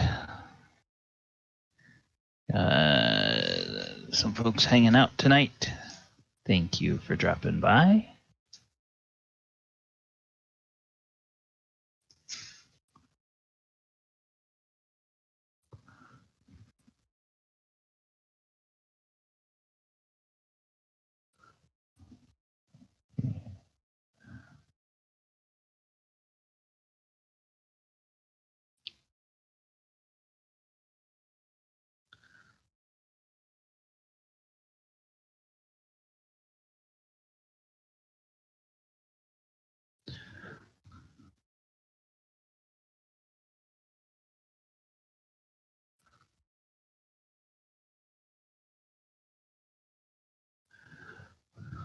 All right.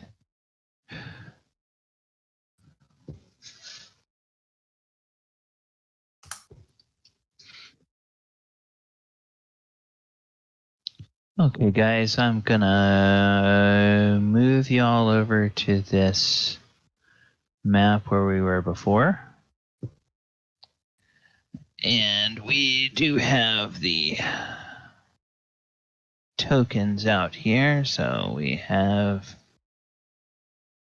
done this. Okay. I'll move you guys a little bit up the street so that we can see everything on one screen at one time. Okay. All right. If you guys remember the way the skills challenge worked, we roll for initiative like usual, except there's no monsters to roll against. And then in initiative order, everybody uses a skill, narratively describes how they're using it to help us reach the goal. In this case, the goal is to get to the keep. And you cannot use the skill that the person in front of you used, and you cannot use the same skill you used the last time, the last round. So everybody go ahead and roll initiative. I see Falliger and Bell are on the board. Everybody else can go ahead and roll as well.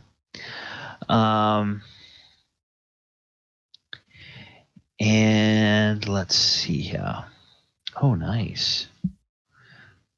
If we don't have any duplicates, I'm not going to worry about the dex thing, but if we wind up with two people that roll the same thing. I can't click on my token. You can't click on Thalador?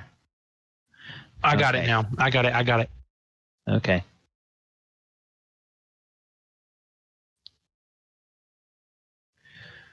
Okay, so let's see. I'm seeing 1, 2, 3, 4, 5, 6. All right, looks like I have everybody except Urgal. Wesley, you back yet?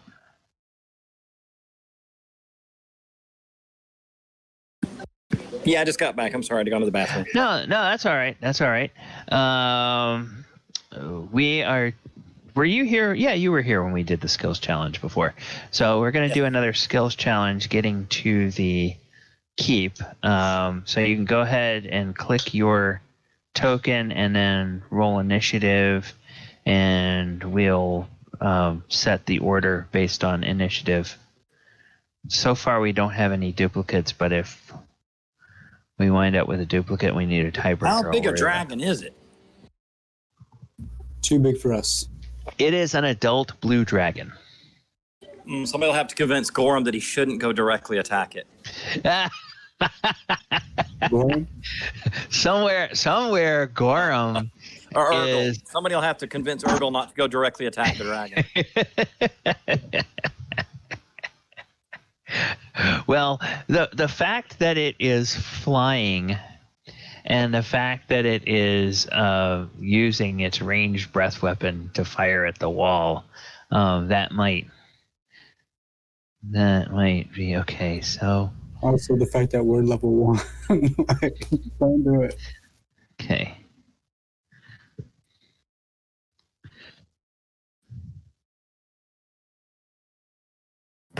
Winged boots. Okay, yes. That's why I'm saying somebody's going to have to convince Urgal why he shouldn't fly directly to the dragon and take it on head on one-on-one. Okay. Well, go ahead and roll initiative, and we'll see if he can try to do that before anybody else can talk to him.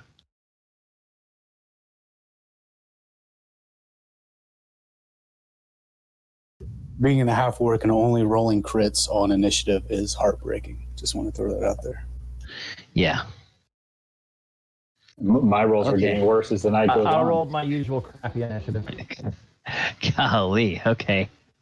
All right. In fact, I think it's the same thing as I rolled the last time. Exactly. I think it exactly is 7.16. That looks very familiar. Okay, so the goal is to get to the keep with the injured husband, the wife, and the 3 small children, and to get into the door that the husband knows about on the east wall. Hopefully you guys can gain the attention of people that are defending the keep without drawing the attention of the people marauding through the town while you're going. And just kind of using your general knowledge of the layout. You don't have to be too terribly specific. Just describe what you're doing and what skill you're using to do it. So, Brock, go ahead. I'm basically going to be trying to take control of the situation and barking orders in a manner, pointing out, stay in single file line, stick to the shadows, walk here, don't walk here, etc. I'm torn because I think in a way that could maybe fall under survival because that's the better of the skill. Otherwise, I would go with intimidation, which is slightly lower, but either would work for me.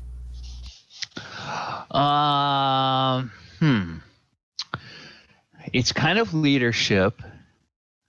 Kind of a leadership thing. Something you would do as a military commander. It feels like a charisma thing. So it feels like, it feels like either an intimidation or perhaps a persuasion, depending on the inflection you're putting on it. Well, it might not seem like it to him, but because most people aren't used to military type things, like the issues. Okay, all right. More of intimidating than anything, but yeah. Oh my goodness, yes, that's a That is a clear success. Okay, so we are off to a flying start. And remember, if you get a critical success, that's 2 successes. So if you roll a natural 20, that's a crit. Okay, so that's intimidation. And we will go ahead to Bell.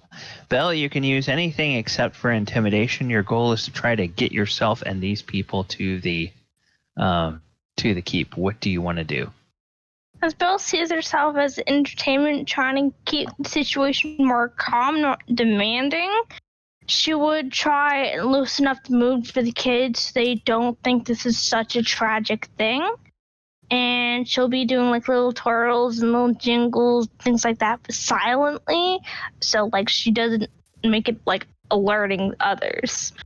So like somersaults, whatever else, or normal entertainment. Okay, you're thinking that of acrobatics? Okay, yeah. I'll take. I would say that's either acrobatics or performance. Acrobatics. Okay. All right. So, yeah, tumbling her way there and trying to turn it into something of a game for the kids. Okay, that's really good. 2 successes. All right, Falazur, go ahead, Ivy, click the button and we'll advance to Falazur's turn. Falazur, you can use anything except acrobatics. Okay. I'll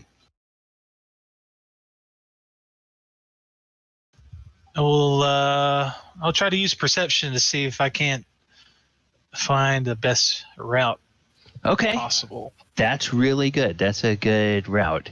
Or that's a good 23. Okay.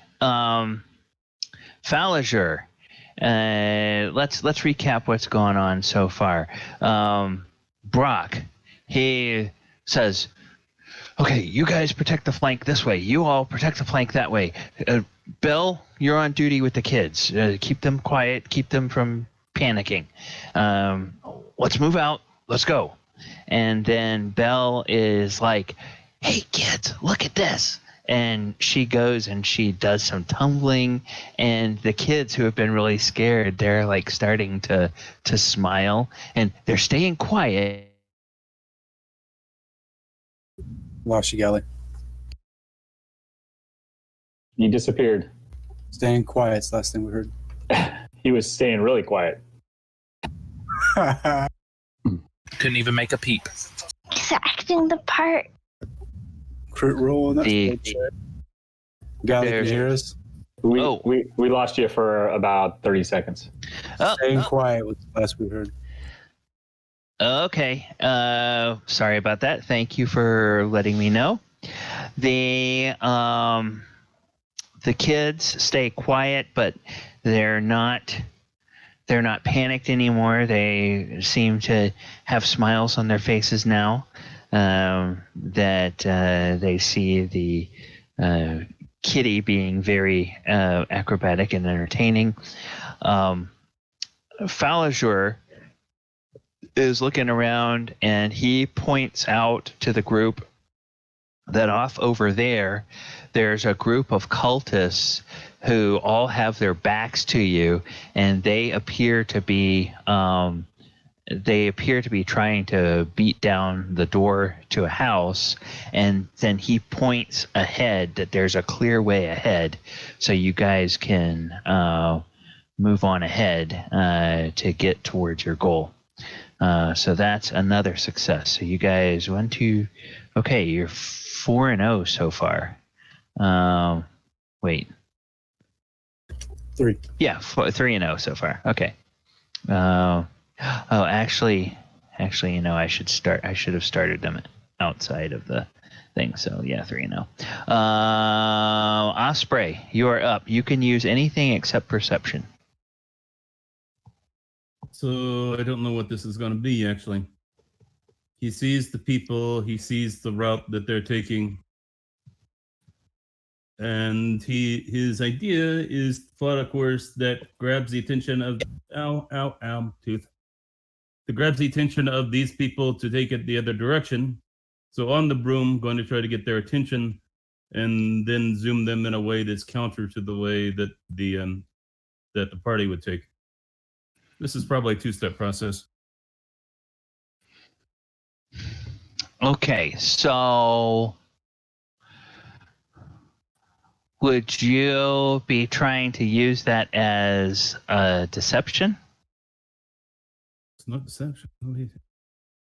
Because it's like misdirection, right? It's misdirection. Let's see, what would it be if we think about it this way? Yeah, it's gonna be a skill on your character sheet. So look at the skills on your character sheet, and I can see it as a deception as much as at the point of where he's dealing with the other guys.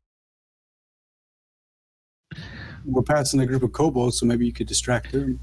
That's what I'm talking about. That's the first step of this. Okay, so he, Osprey, kind of makes it known that he's going to go divert the attention of those cultists and kobolds over there. Yeah. So we all right, so push this in up 20. 20. That is a success. Okay, we're yet another success. Okay, wonderful. Go ahead and advance the turn. Oh, okay. Even up. I heard. Okay, Faldor. I am. Let's see. This is going to be an interesting one. I want to use history. I want to see if I know anything about the area that might tell me, okay, like if I look at it, like I know that this was built in, this was within, maybe there's a secret path, something underground, tunnels, anything that might lead directly to the keep. Okay. I'll allow that. I mean, I can do that either way. History or what was your other option? Okay. Huh? You still keep getting cut off. History or what? Investigation. Investigation. It would have to be history because investigation requires you to know enough to look in a specific place. History, 15. All right, 15 is exactly what you need in this skills challenge, so that is a success. So the target number from now on is 15. If you roll 15 or better, you know you made it. If you roll under a 15, it might be worth thinking about an inspiration if you guys have it. All right, so that's a success. Salvador, you can go ahead and kick it over to Urgal, and I will explain a couple of things I've typed. I've seen, Wesley, I saw a couple of your questions. There's 2 adults, 3 kids, and one of the adults is badly wounded. Urgal.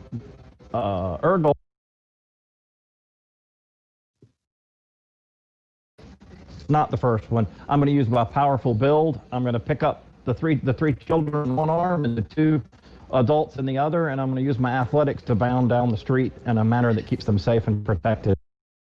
Oh, that is awesome. That is awesome. Okay. Athletics. Okay. Very good. And for that, Urgal, go ahead and give yourself inspiration. That was a pretty cool use of the athletics skill there. So now if you need it, you'll have that. Okay, and I don't know if we were using this little turn. Okay, there, perfect. All right, Mulek, you are up. So as we're running, I'm trying to keep an eye on that dragon, and I pull out my revolver, spin the cylinder to fairy fire, and shoot it off like a firework opposite of where we're running from, so that if the dragon is looking, he'll be distracted by the glitter bomb that I just set off. Okay, and so you are attempting to use. Are you attempting to use Arcana? Yeah, Arcana. It's an Arcana. Okay, sounds good. Oh. Oh no! Hey, do you have an inspiration that you can use? No, I don't. Okay, well, then we will go ahead and we will count that as one loss. One sad face against a lot of happy faces. Okay, Brock. Hey, if you guys keep this ratio up, you'll be fine.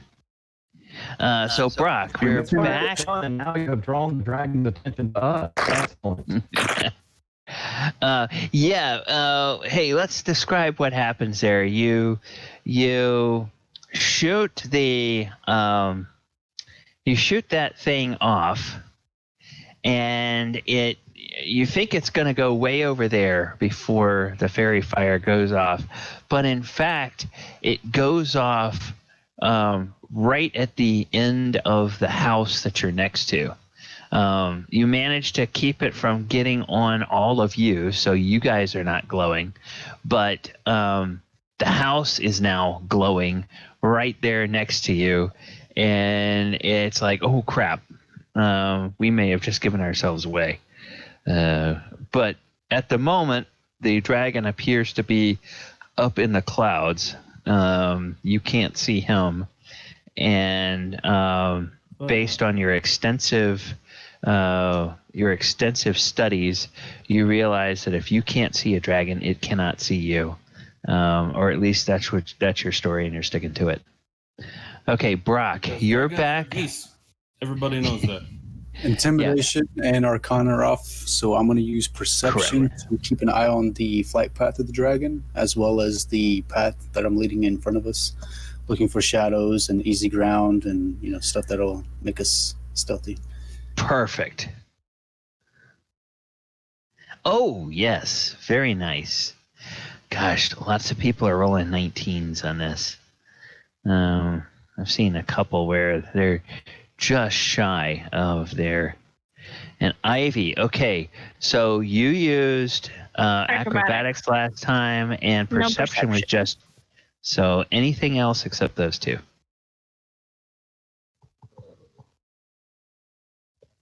She'll run up to Ballinger, jump on his shoulder, and say, "Do you think we're almost there yet?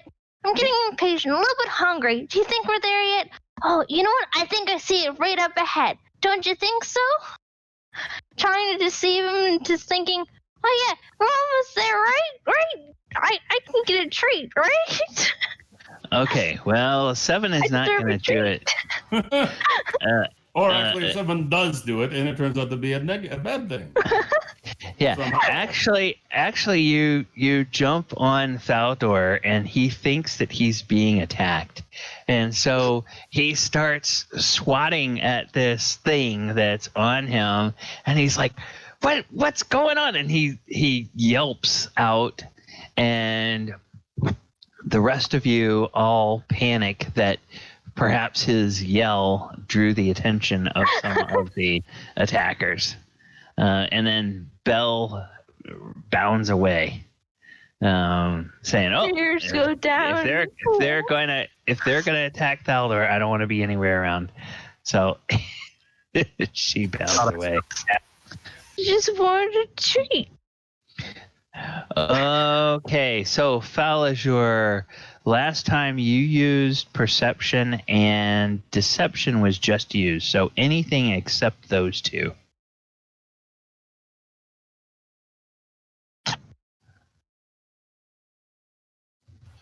You can hate me later. It's okay.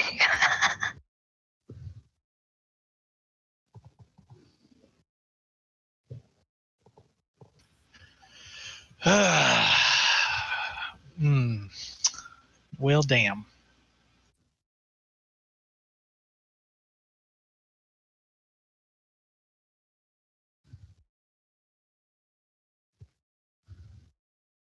So there's no enemies around anywhere. There can be some enemies if you would like to have them be there for narrative reasons. It's not like they're going to jump out and have a combat with you, but if you need enemies to be there as a foil for something you're going to do, we can certainly say there are some, or we can say there's some townsfolk there or whatever. If it's something that would be reasonable to find in a town, you're welcome to just say, oh, hey, there's whatever over there. I'm going to use performance to boost our squad's morale a little bit with some I don't know, an upbeat tune. Okay.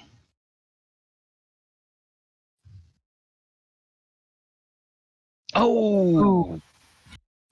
Do you have Nope. an inspiration? No. Okay. Oh. All right. That's yet a third failure. Okay, so you guys are standing now at 1, 2, 3, 4, 5, 6, 7 successes and 3 failures.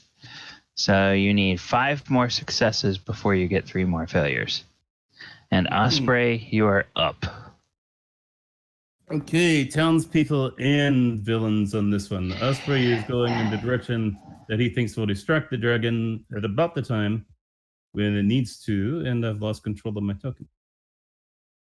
And I will put him do this again.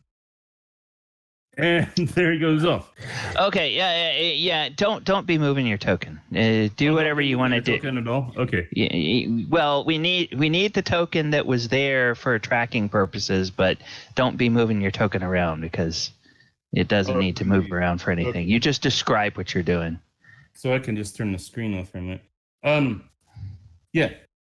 So the sounds these strange sounds and chaos have started to attract the presence of enemies who are moving toward them, but not before they're running across a small lost child in the street who is panicking. Osprey, while flying on the broom, balances on his broom with his legs and reaches down to pick the child up and go flying with him. And this is going to be which skill? This is acrobatics for sure. Okay, it's acrobatics. About balance. Yeah. Okay. Go. Yes. Oh.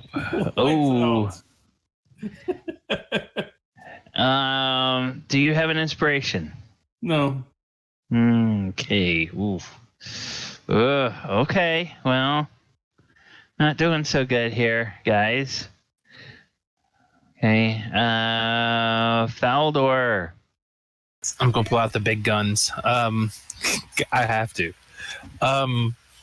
So this is where I'm gonna use my stealth. I see the dragon, I guess, flying, doing its round, and I grab the party, reach my hands out and say, "Get back," and just pull everybody into the shadows. Okay. So we're all hiding. Okay. And the dragon comes into view. 22. 22. That is a success. Okay, so. All right. That's our 8th success. Just need 4 more successes, guys. Gents and ladies. Okay.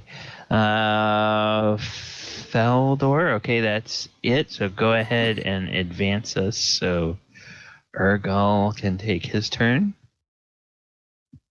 So Urgal, being mountain born and of Uthgard heritage, he's used to the idea of having to deal with large creatures such as drakes and wyverns and such.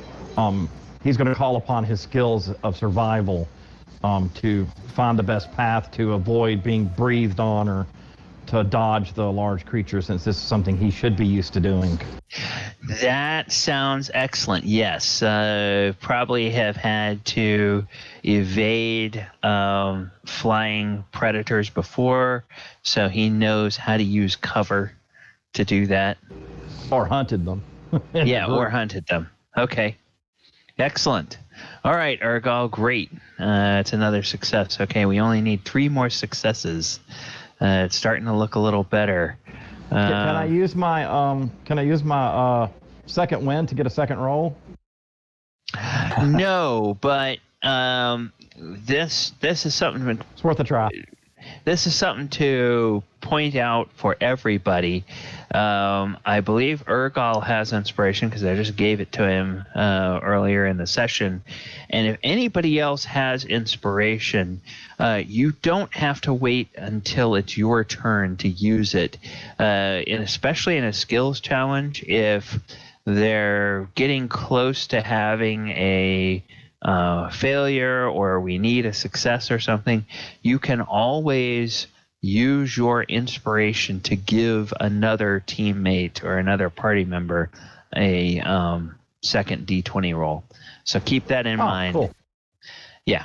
And that goes for combat situations too. You can use inspiration to help somebody else at the table, not just yourself. All right, Mulek, you're up. What would you like to do? Yeah, just a quick question. Am I allowed to use guidance on myself during the skills challenge? No. Well, wait a minute. Is guidance something that...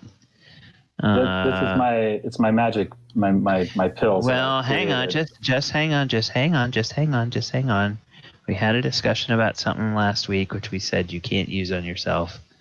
Touch one willing creature before the spell ends. Okay,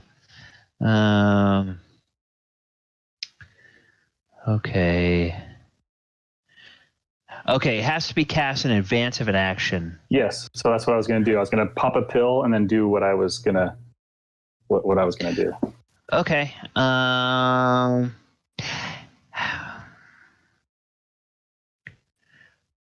I guess flavor-wise, I'll allow it. Normally, that would count as your because it takes an action to do and it's not a bonus action. Normally, that would be your turn, but okay. I'll go ahead and allow it. I wasn't trying to abuse it. I didn't use it on the No. So, all right. Okay, so I'm allowed to. I'm basically reflecting on my miserable failure with my fairy fire, and I reach in and I pop one of my pills to help me remember what I was taught by Abinadom regarding his adventures in fighting a dragon and all that I know of the lore of the great battles and small groups of people overcoming large odds. And so I'm trying to use this I'm trying to reflect on the history, my knowledge of history, to give me the drive to not be afraid and to continue running fast. Okay. We'll go ahead and allow a history check. 18. All right. Excellent. Okay. Oh, wow. We're getting close there. Only need 2 more successes. Okay, so Mulek, he thinks and he says, "Oh, guys, I know." And he says something, and just about the same time, Ergal has been saying almost exactly the same thing. And so Ergal and Mulek, they both arrive at a similar idea from 2 very different sets of experiences. One with Mulek from the stories that he's heard. Ergal's is all born out of his own experience in the mountains or in the wilderness with his tribe. So he knows what is going on that way. Brock, we are back around to you. So we just had history used, and last time I think you used perception. So anything except history or perception. Being the front man and picking the path for us, we come along a perpendicular road to us. There's a group of kobolds looting the house to the right, group of kobolds looting the house to the left. I'm going to use athletics to bash the door in front of us, and then do again to the back door to go straight to the house rather than around. Okay.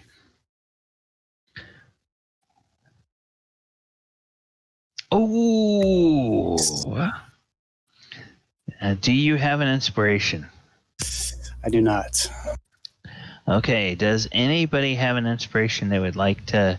You guys need 2 more successes. Plus 6 roll. I don't feel like an ass if I fail again. Hey! All right. Okay. So now we just need 1 more success. So we're okay. 1 and 1. We need either a success and the failure we fail, right? No, we have 2. You have a cushion, so you have 2 more failures available because the reroll doesn't count. Doesn't let that count as a failure. The reroll just counts it as a success. So, all right, Belle, you cannot use athletics, and last time you used deception. Yeah. So, no athletics nor deception. She really has it stuck in her head. She really deserves a treat. She dealt with kids. She did her acrobatics. She needs a treat. So she will try and reach into Balliger's pocket and pull out a treat that she very feels like she deserves. Sleight of hand. Oh, that's only a 13. Unless, do you have a way of giving yourself advantage on that? You don't have an inspiration you can use. Can I use bardic inspiration on myself?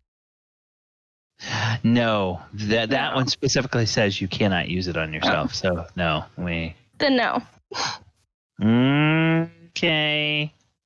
All right. I was too worried of getting swatted again, so I was like, I'm about to. Maybe I shouldn't. Okay. Hey, Falliger, you're up. No pressure. But if you make this roll, the party wins. If you screw this up, the party loses. So sleight of hand was just used, and last time you used performance. So no sleight of hand, no performance, but anything else is open to you. Falliger's going to notice that these kids and these adults are starting to lag behind, so he's going to intimidate them to get them to move faster. Okay. Oh! Anybody have inspiration they can give you? Oh, wait. Belle, you can't use bardic inspiration on yourself, but you can use it on a teammate. So, do you want to give him bardic inspiration? Okay, so go ahead and Definitely not. Yes. go ahead and roll a d6, Ken, and add it to your 13. Yay! That's a success. 18. All right. Okay. Well, that was a close one. Yes, you guys make it through the town and across, and you're there. You see the walls, and you get up there, and you go, "Oh no, we don't see any door." And Cuz says, "I swear it's there somewhere. I swear it's there somewhere." And Falliger says, "Get moving, man. Let's go." And so he's like, "Oh yes." And he starts running in kind of this heavy limp that he has. And there's a shadow up on top of the wall. And you guys see, the figure of a guard pointing down. And he Kuth shouts up something in like a stage whisper. It's not a real big shout, but it's kind of a forceful shout or a forceful whisper up, and they recognize that it's somebody who has served in the guard before, one of the people from the town, and they realize that you have children with them, and so you hear some commands, and as you get up to the door, or as you get up to the wall, a door opens right where Cuss says it would be, and you all get ushered inside, and then the door slams behind you, and they lock it with heavy bars. And you don't think that anybody saw you getting into the keep that way. So skills challenge is a success. All right. Bum, bum, bum, bum. Where's my reward?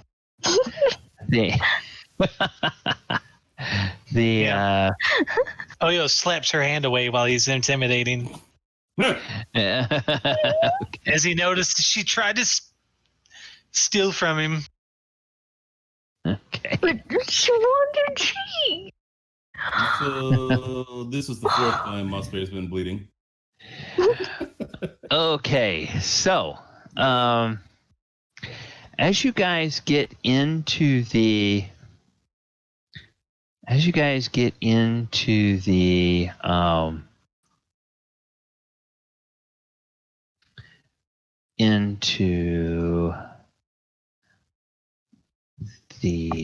keep. Let's see. Let's go to. You all find yourselves in the. You all find yourselves in here, and you're quickly taken to. A command post that is in the central hall of the keep on the lower level. And as you arrive there, a couple of people that look like they are healers, they quickly come up and surround Cuth and Linan, his wife, and they gather up the children, and they take them all off down towards the basement where the civilians are being kept. Wait, come back. Well, they look at the rest of you. They clearly see that you all are adventuring types of fighters. They figure that you all can take care of yourselves. They're going to look after the townsfolk first. The story elements do not like me.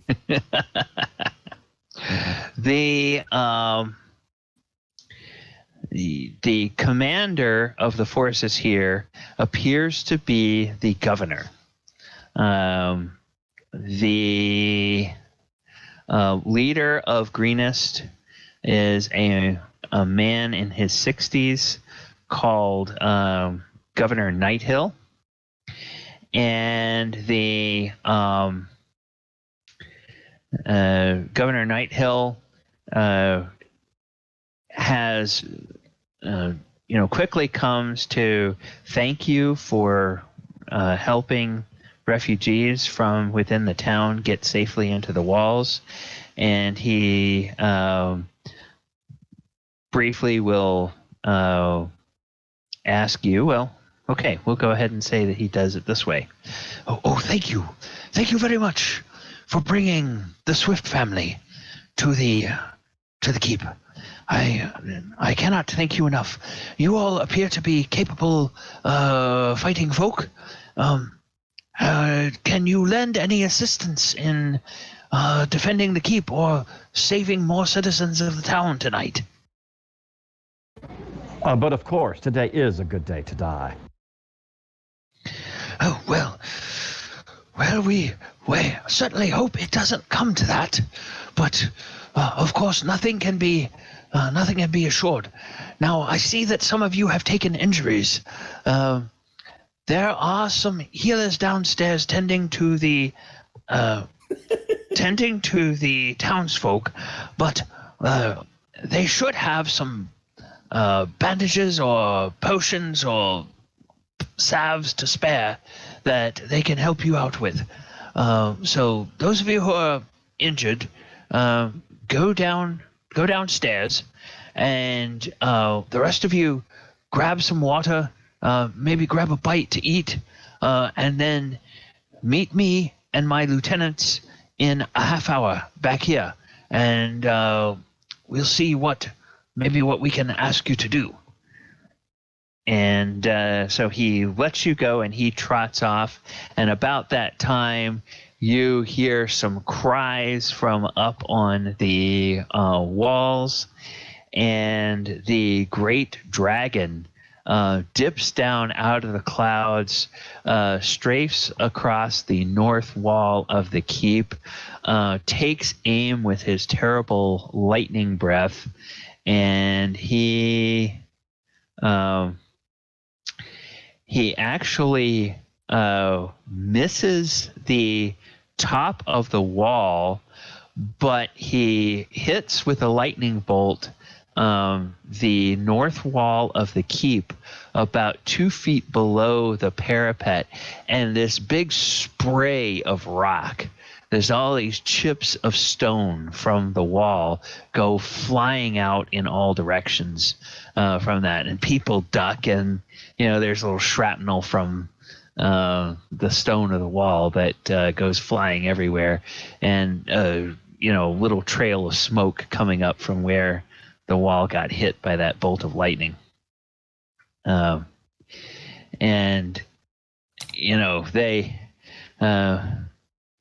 there's a moment of panic, and then I said, "He didn't get anyone this time! Yeah!" There's some cheers that everybody survived that particular attack. And then the dragon is gone. Okay, so who are my injured folk? Me. My hurt feelings. Okay. Who is down? Who is down hit points? Thalador. Okay, Thalador, Osprey. I know that much. Anybody else other than those two? Missing 3. Okay, and Brock. Okay, the 3 of you guys are head downstairs. You find some medics. They look at you. Clearly, you guys are there. They question you. So, who sent you down here?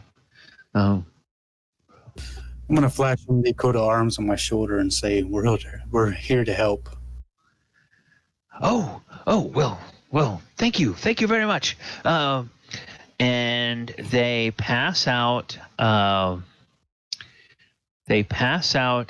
Healing potions to each of you, and then they say, "Save those for later."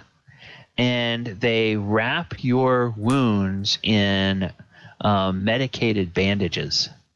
And it's not the instantaneous effect of a potion, but over the course of about 10 minutes, your wounds are healed and you guys will go back to full hit points.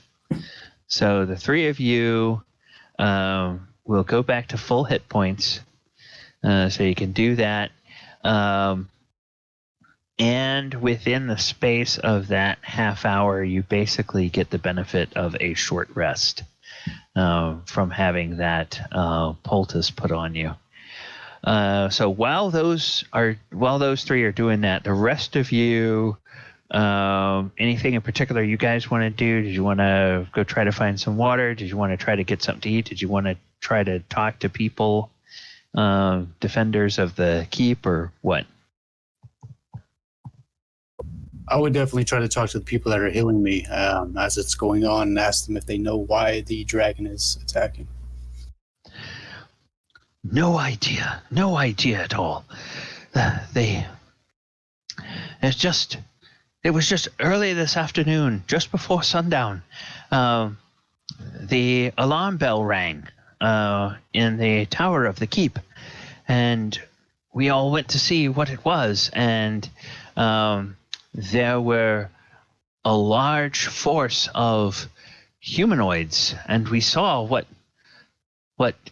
looked like either goblins or kobolds, and we since have learned that they are in fact kobolds with them, and they were moving into the town under some banner, and they just simply began to set fire to buildings on the outskirts of town. And so people began rushing to the keep to escape the fire. And when we sent the guards out, no sooner did they get outside than that beast came out of the clouds and began firing lightning bolts at other buildings of the town. Well, of course, the guards ran straight back to the keep, and who can blame them after seeing that? And then, of course, all the refugees started coming in, some with broken bones, some with scrapes and burns, and we've heard of too many that fell before they could reach the safety of the keep. There have been any important news in this town recently? No. There were rumors, of course. There was rumors from the south that there was some kind of cult that was amassing, but none of the scouts could ever find where they were, and so I wonder if this is connected to their presence.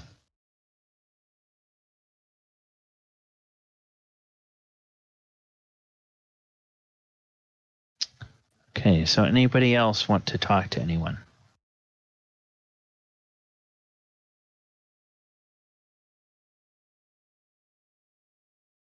Mulek's just walking around taking everything in. Who are these cowards that attack the city while a dragon attacks it? Okay, who are you asking? You're asking somebody on the walls, or asking the general dude? Oh, okay, the governor. Okay, well, the governor is running around, but he will talk to you guys when it comes in. However, there is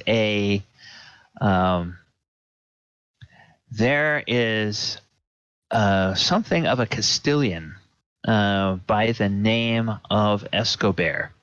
And Escobar is a dwarf. And he is a hill dwarf.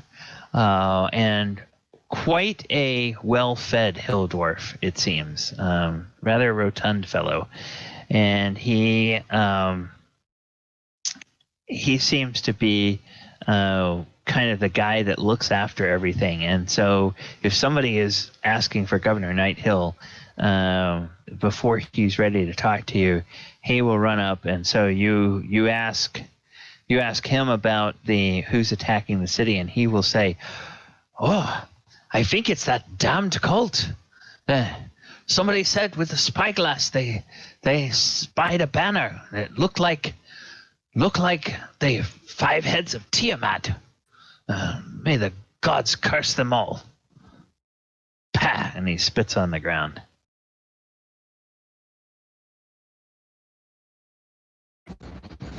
Sounds like a good reason for killing.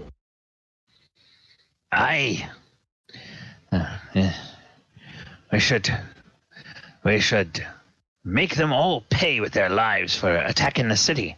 Although with that damned dragon in the sky, I'm not sure what we can do. I have never seen so many men break and run as when that dragon first appeared. I've always heard it said that dragons can have a fearful effect on folk, but I had never thought I would see it. I hope I never see it again.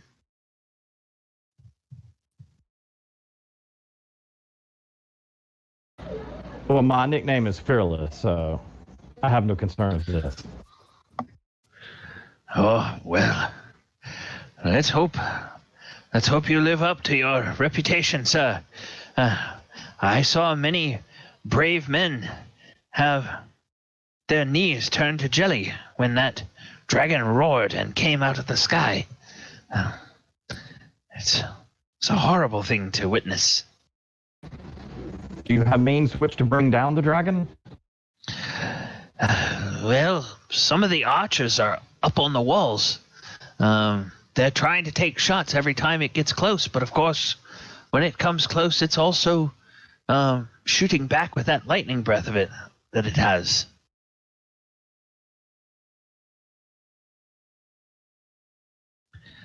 If you have a bow, it would be. I'm sure they would not mind some help in trying to defend the walls of the keep. Mulek hears that and says, "I got a crossbow. That'll help lead the way." Oh, yes. And he points.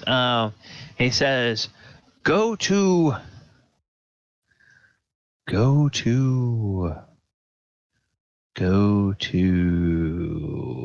tools and generators."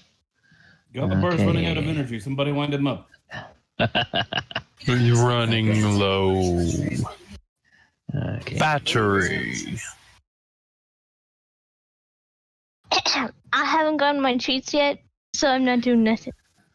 Okay. All right. I'll throw her a gold piece. There's your treat. Elio reaches in his pocket and grabs a piece of licorice, and he gives it to her. Please, man. Take the licorice and batter on the gold piece. Okay. He says, go to Lieutenant Rogram. I'm gonna put that in the. I'll put that in the Discord here.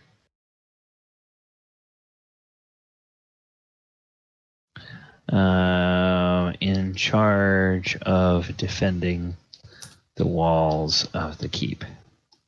Okay, go to Lieutenant Rogram, and he points off over that way. And you see when he's pointing to a man who has a slightly fancier coat than some of the other soldiers, but he's got a longbow with him, and his coat is partly unbuttoned and it's soiled and shows signs of soot and dirt and everything. And he's trying to. When the dragon goes away, he's running up and down the wall and clapping his men on the back, and it looks like he's trying to encourage them and everything.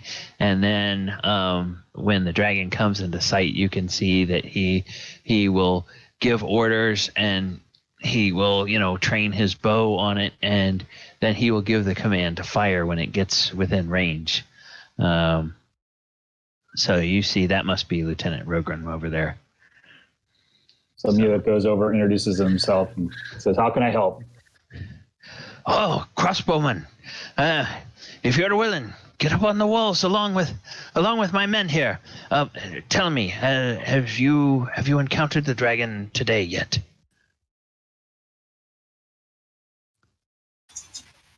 Yeah, when I was holding him down and hiding from it. But it has I've not seen it, but I have not I have not had an interaction with it. Okay, well, do the best you can. The stories are true, lad. Dragons be frightful beasts, and they can send a fear over a man that that's like nothing you've ever seen if it gets a hold of you.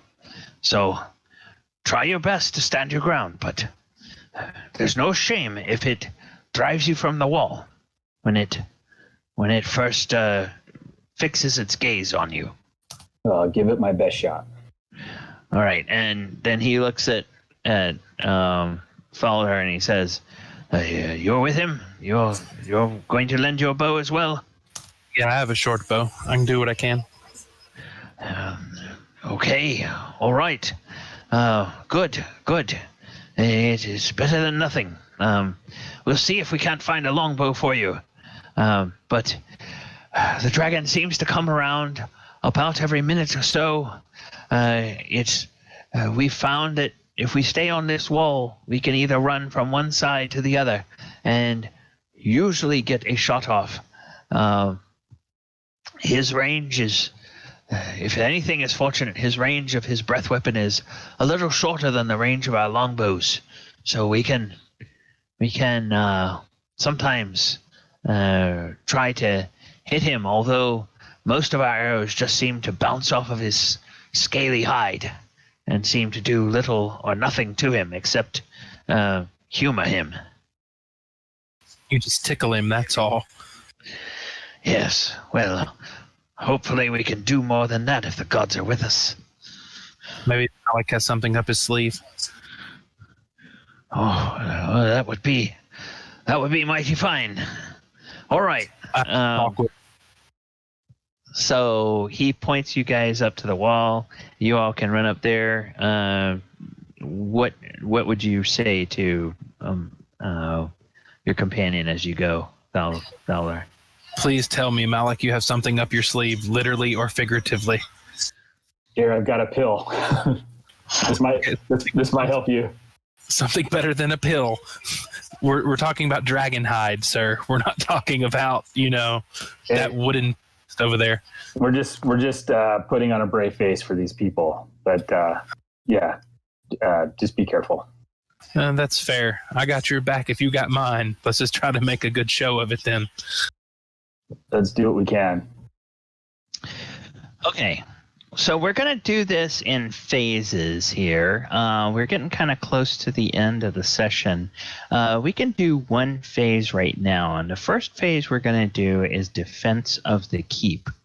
So anybody who has a ranged weapon is going to be able to participate in this. And ranged weapons includes any ranged spells that you may want to use. So let's see, blue. Okay. All right. So the who all is going to have a ranged weapon here? We know Mulek and Thaldor. Do we have anybody else that would like to jump up on the wall? How long of a range do we need? Well, let's see. He has his lightning breath is a 90-foot line. So he will be able to strike the walls when he gets within 90 feet. Okay. Now, 90 feet is just outside the short range of a short bow, but it is within the short range of a light crossbow or a longbow. Well, my light crossbow is 80 feet. Oh, 80 feet. So yeah. 320 is my long range, but with disadvantage is mine. Yeah. Okay, so for both of you, it would be disadvantage because he's just coming into range. He's a dragon and he knows he's tough, but he's not interested in putting himself in any more risk than he has to. So he's not like coming right up there and flapping in front of them to give them a chance to shoot him, up close. He's doing basically strafing runs. Okay. Anybody else other than the two of them? Yeah, I'm going to throw a javelin 120 at this man. Urgo wants to know if they have a harpoon used for whaling. No, this is a landlocked town. It would not occur to them to ever have anything like that because there would be no reason to have it unless they were expecting a dragon attack, which they aren't. Nobody expects the dragon attack. Darn, I was hoping to be able to harpoon his damn wing. It would take an incredibly lucky roll, but if it worked. I can just see the glass just picking up Belle, just turning all around and just launching her at it so she can just claw a wing. Okay, so Belle, do you have any long range spells? Other casters, do you have any long range spells? Not really, no. Okay. That you would use. All right.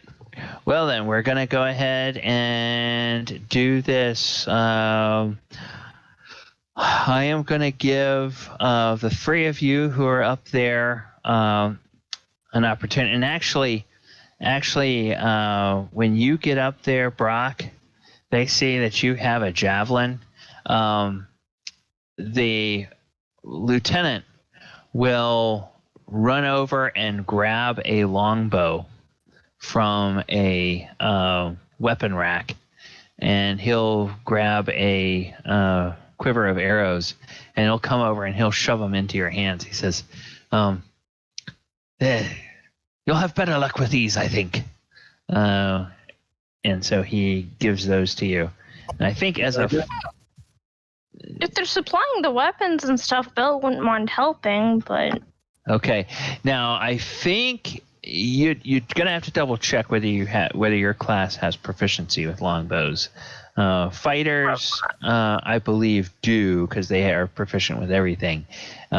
People who are not fighters, you want to double check if that's on your list of class weapons or not.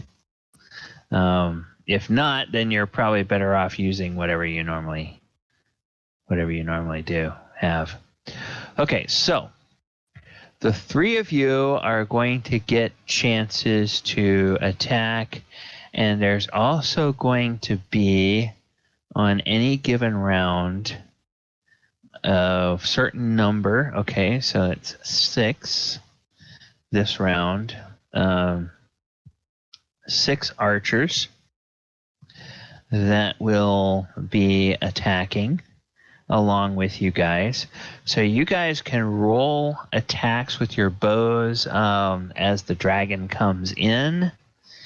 And the dragon will try to fire its lightning bolt off, but you guys will get a chance to fire your weapons. So go ahead and take your shots. 60, 20. Okay, so these guys all have a little bit.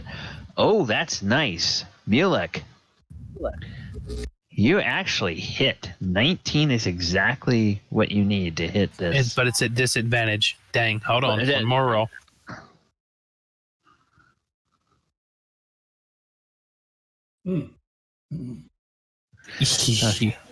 Yeah, too bad, because it was at disadvantage. Okay. Yeah, the all 6 of the archers fire.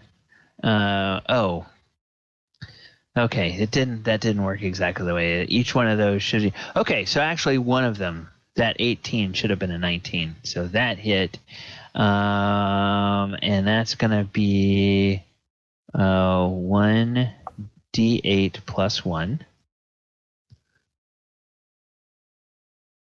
So that's 5. Brock, you got a 20. So 9 points of damage from you, 5 points of damage from one of the archers, 10 points of damage. So 9 and 5 is 14. That's 24 points of damage in that round. Okay, now I'm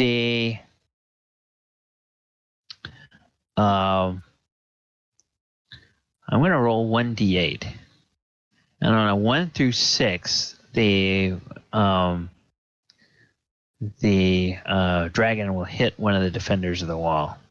On a 7 or 8, well, he'll hit something else, and we'll have to roll again to figure out what he hits. Okay, so he hits defender number 3 square in the chest with his lightning breath. And his lightning breath deals... Okay, oh, come on. Aren't you going to... Oh, duh. Why is that not an attack? Okay, so what's his... Oh, it's a DC 17. Okay. So, that guy has to make a DC 17 saving throw. And he's got a wisdom. No. Dexterity. He's got a +1 on his dexterity. That's a failed saving throw. Okay, so 12d10.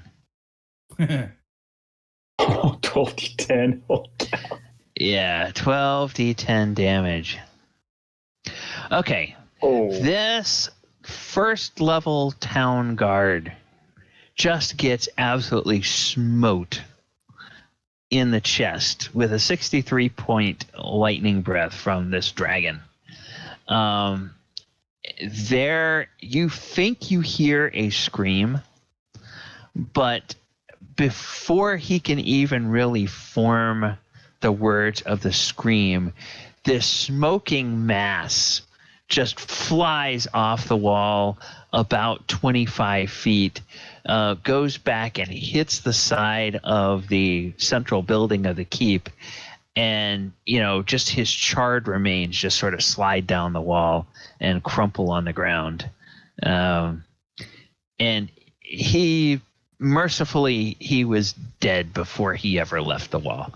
I mean, he's just totally and the dragon lets out this incredible roar, and when he does, I am going to need the three of you who are up on the wall to make a wisdom saving throw, please.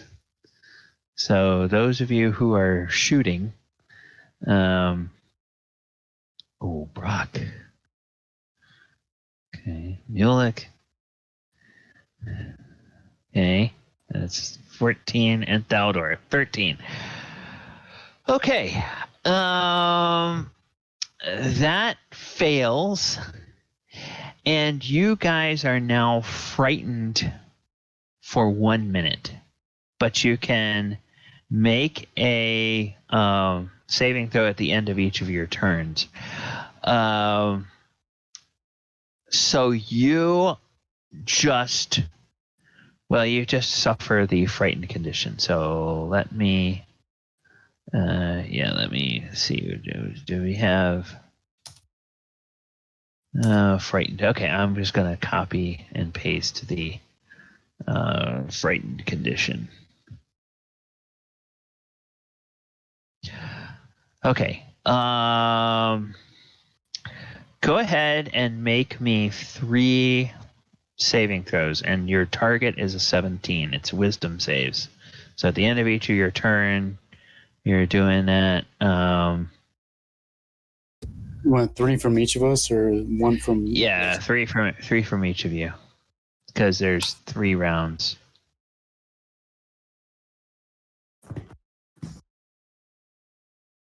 I think you should. There you go.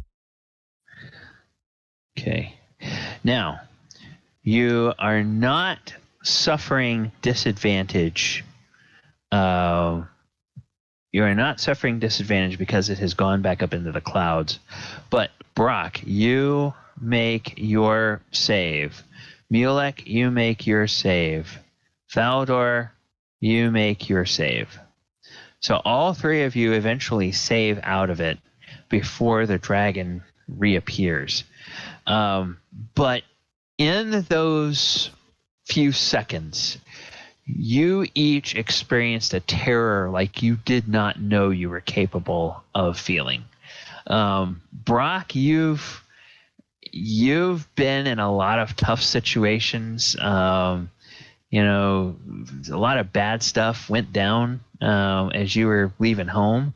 And that was kind of scary, but that felt like a walk in the park compared to the effect that this dragon had on you. Mulek, the stories are all true. And you have a newfound respect for Abinadom and all of Abinadam's companions that were able to fight that dragon. And Thaldor, same with you. Your uncle must have been made of something incredible to be able to stand up to a dragon.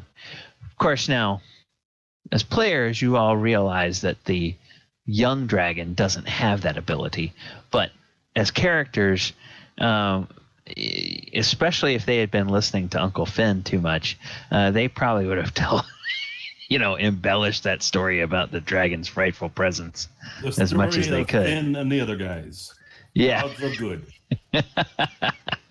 Door knows better. So, all right. So the dragon is coming around again. And you guys will all be able to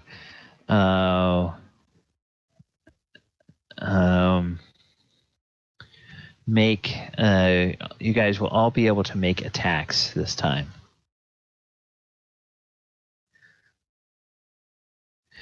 Okay, all of the archers miss.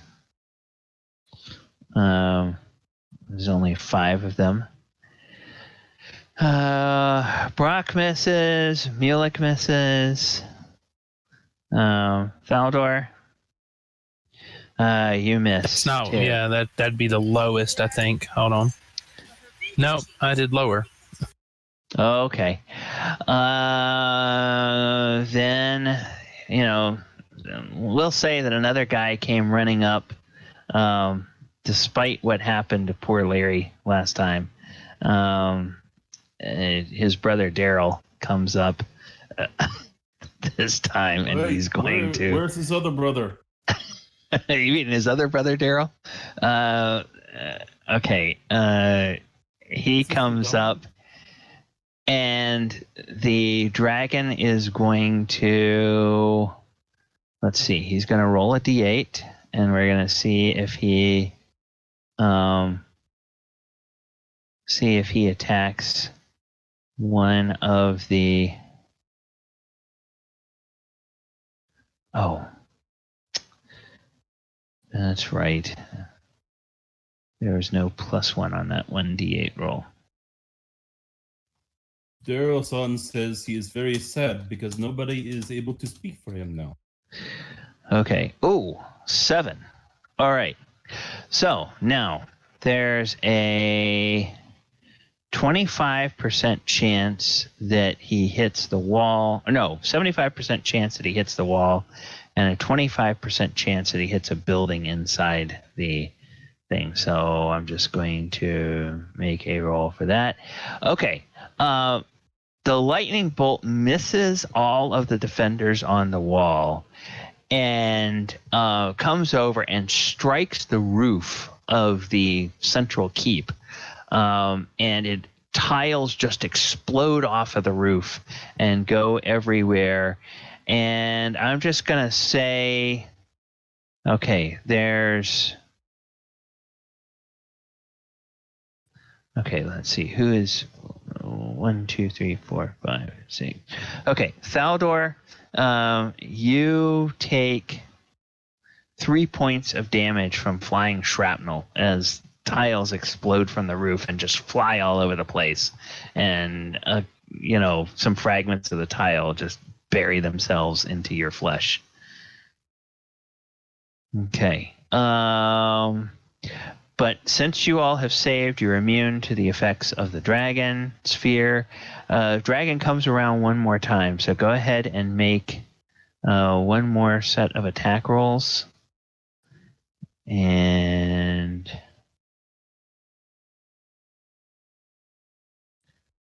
okay, good. This is ridiculous. Okay. Yeah, my last roll I had a nat 20 and a nat 1. Both together. Okay, well, hey, one of the... Oh, there we go, Thaldor.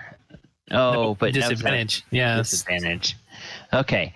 One of the guys on the wall actually hits and deals 7 points of damage to the dragon. So he took 24 a couple of rounds ago. He's taken 7 this time, and he turns away, and then he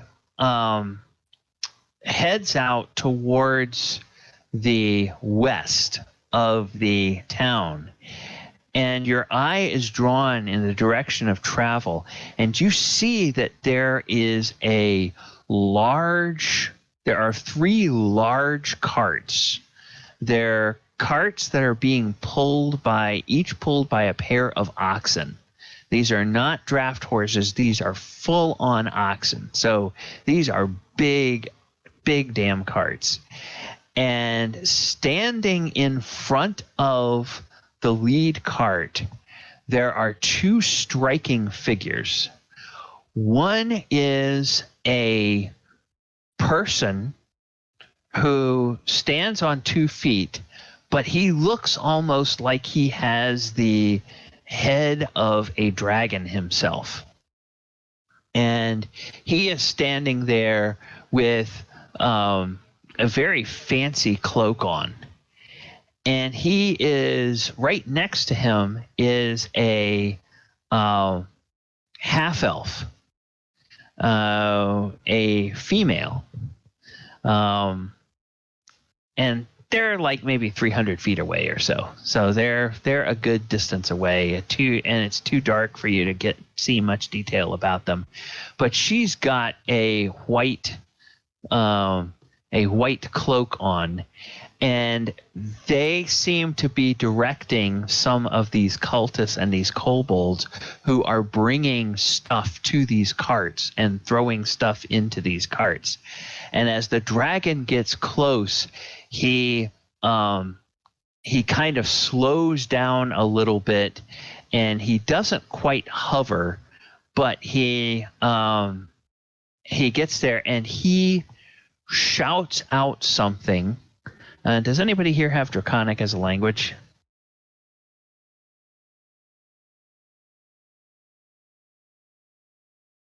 Yes, I do. Mulek. You do? Yeah. Okay. All right. This is loud enough that everybody can hear it, but Mulek is the only one who can understand it, unless anybody else looks up and realizes they have Draconic. The dragon says, "I'm not getting paid enough to get shot at. You can finish this on your own. I expect my share of the treasure back at my lair." And he flies off towards the west. And he appears to be leaving the town. As soon as I hear that, I shout out to everyone around me. It appears the dragon is leaving. It was being paid by that party off to the west. It's going back to its lair. So the good news is the dragon appears to be leaving. The bad news is it appears to be more coming. And as soon as you get the words out of your mouth that the dragon is leaving, there is a ragged cheer that goes up. And for the first time since the dragon appeared, you can now see something new on the faces of the defenders of the keep. You can see hope. Because while that dragon was there, they just felt like they were doomed to die. But knowing that they had driven off the dragon with help of adventurers, of course, knowing that they've driven off the dragon, well, maybe they can drive off the rest of these invaders too. But that's where we are going to leave our session for tonight. And we will pick up next week with the rest of this. You guys feel like from where you are now, you feel like maybe it's getting to be, it's got to be close to midnight now. Of course, there's fires and smoke, and you can't see the stars or the moon to tell the position in the sky of the heavenly bodies, so you can't tell time that way. And somebody around here, maybe the governor or maybe somebody fancy, has like a mechanical clock or something, but absent that, you'll have to wait until the sun comes up and check your sundial to see what time it is. So, all right. That was. Thank you guys for playing tonight. It was kind of a fun session. Anybody have any particular announcements for this week? This is my last normal Thursday. Oh, this is your last normal Thursday. Yeah. You start school next week? Yep. Next Thursday is my first day. Okay. Well, do you think you're going to be able to keep playing? Or, oh, yeah, definitely. Oh, okay. Okay. All right. Good. Great. Well, that's exciting. Glad that you're going to be able to start your studies. Okay. Anyone else? Dun, dun, dun. Okay. Well,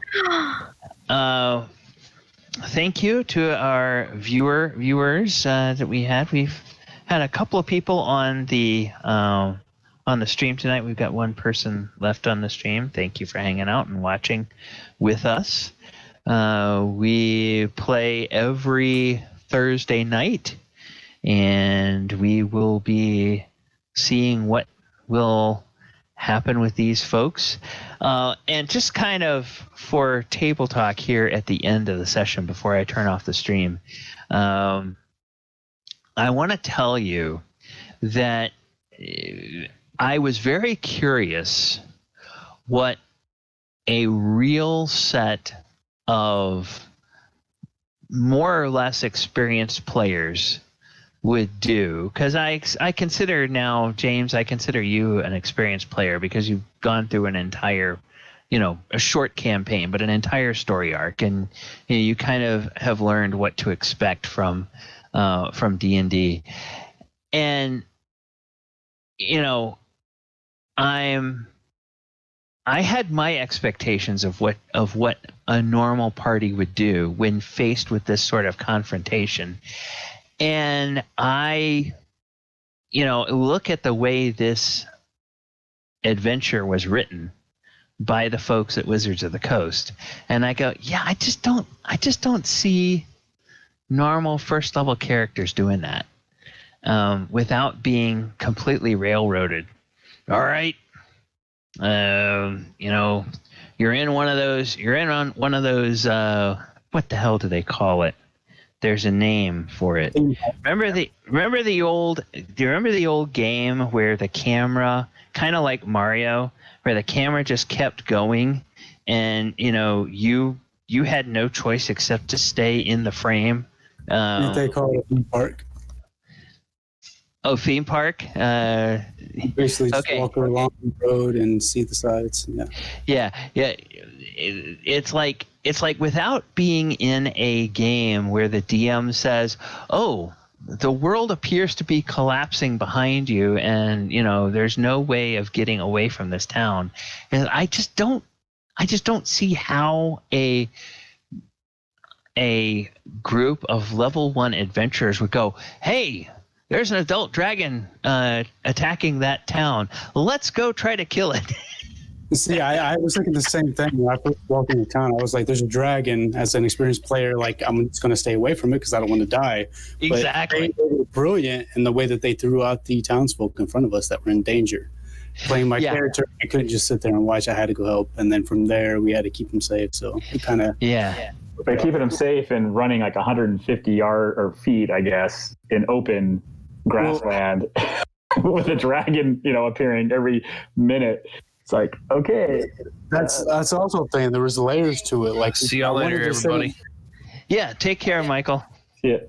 I wanted to send them back to the caravan, but they weren't willing to do that. They wanted to go keep, so that just reinforced the fact that we had people with us. Well, and the fact that at least one of them was injured, so and probably couldn't make it all the way back to the keep. And if you split the party and sent one person back, well, eventually probably some group of the attackers would see that, and then we'd have something, oh, hey, there's one character on their own and there's several enemies, closing in on them because they're burdened with these injured people.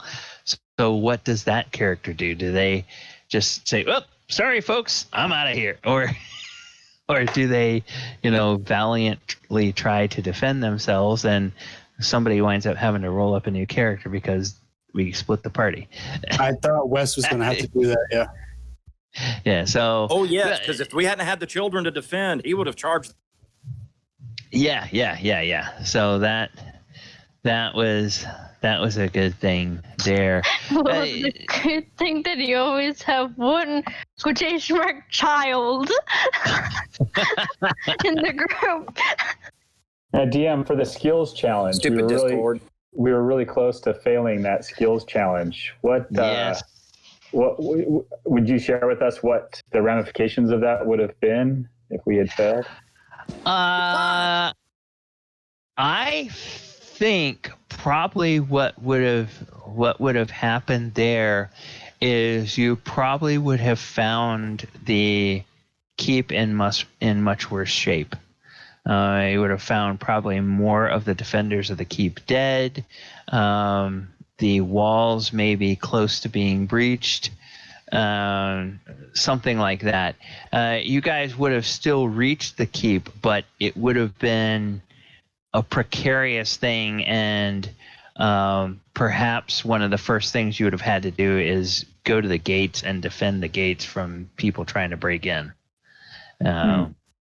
So Urkel would have charged the dragon. He'd have flown right up to it and started fighting it. If we hadn't had the children to defend. Hope you got a second character in mind. All right. He would have died, but he'd have done it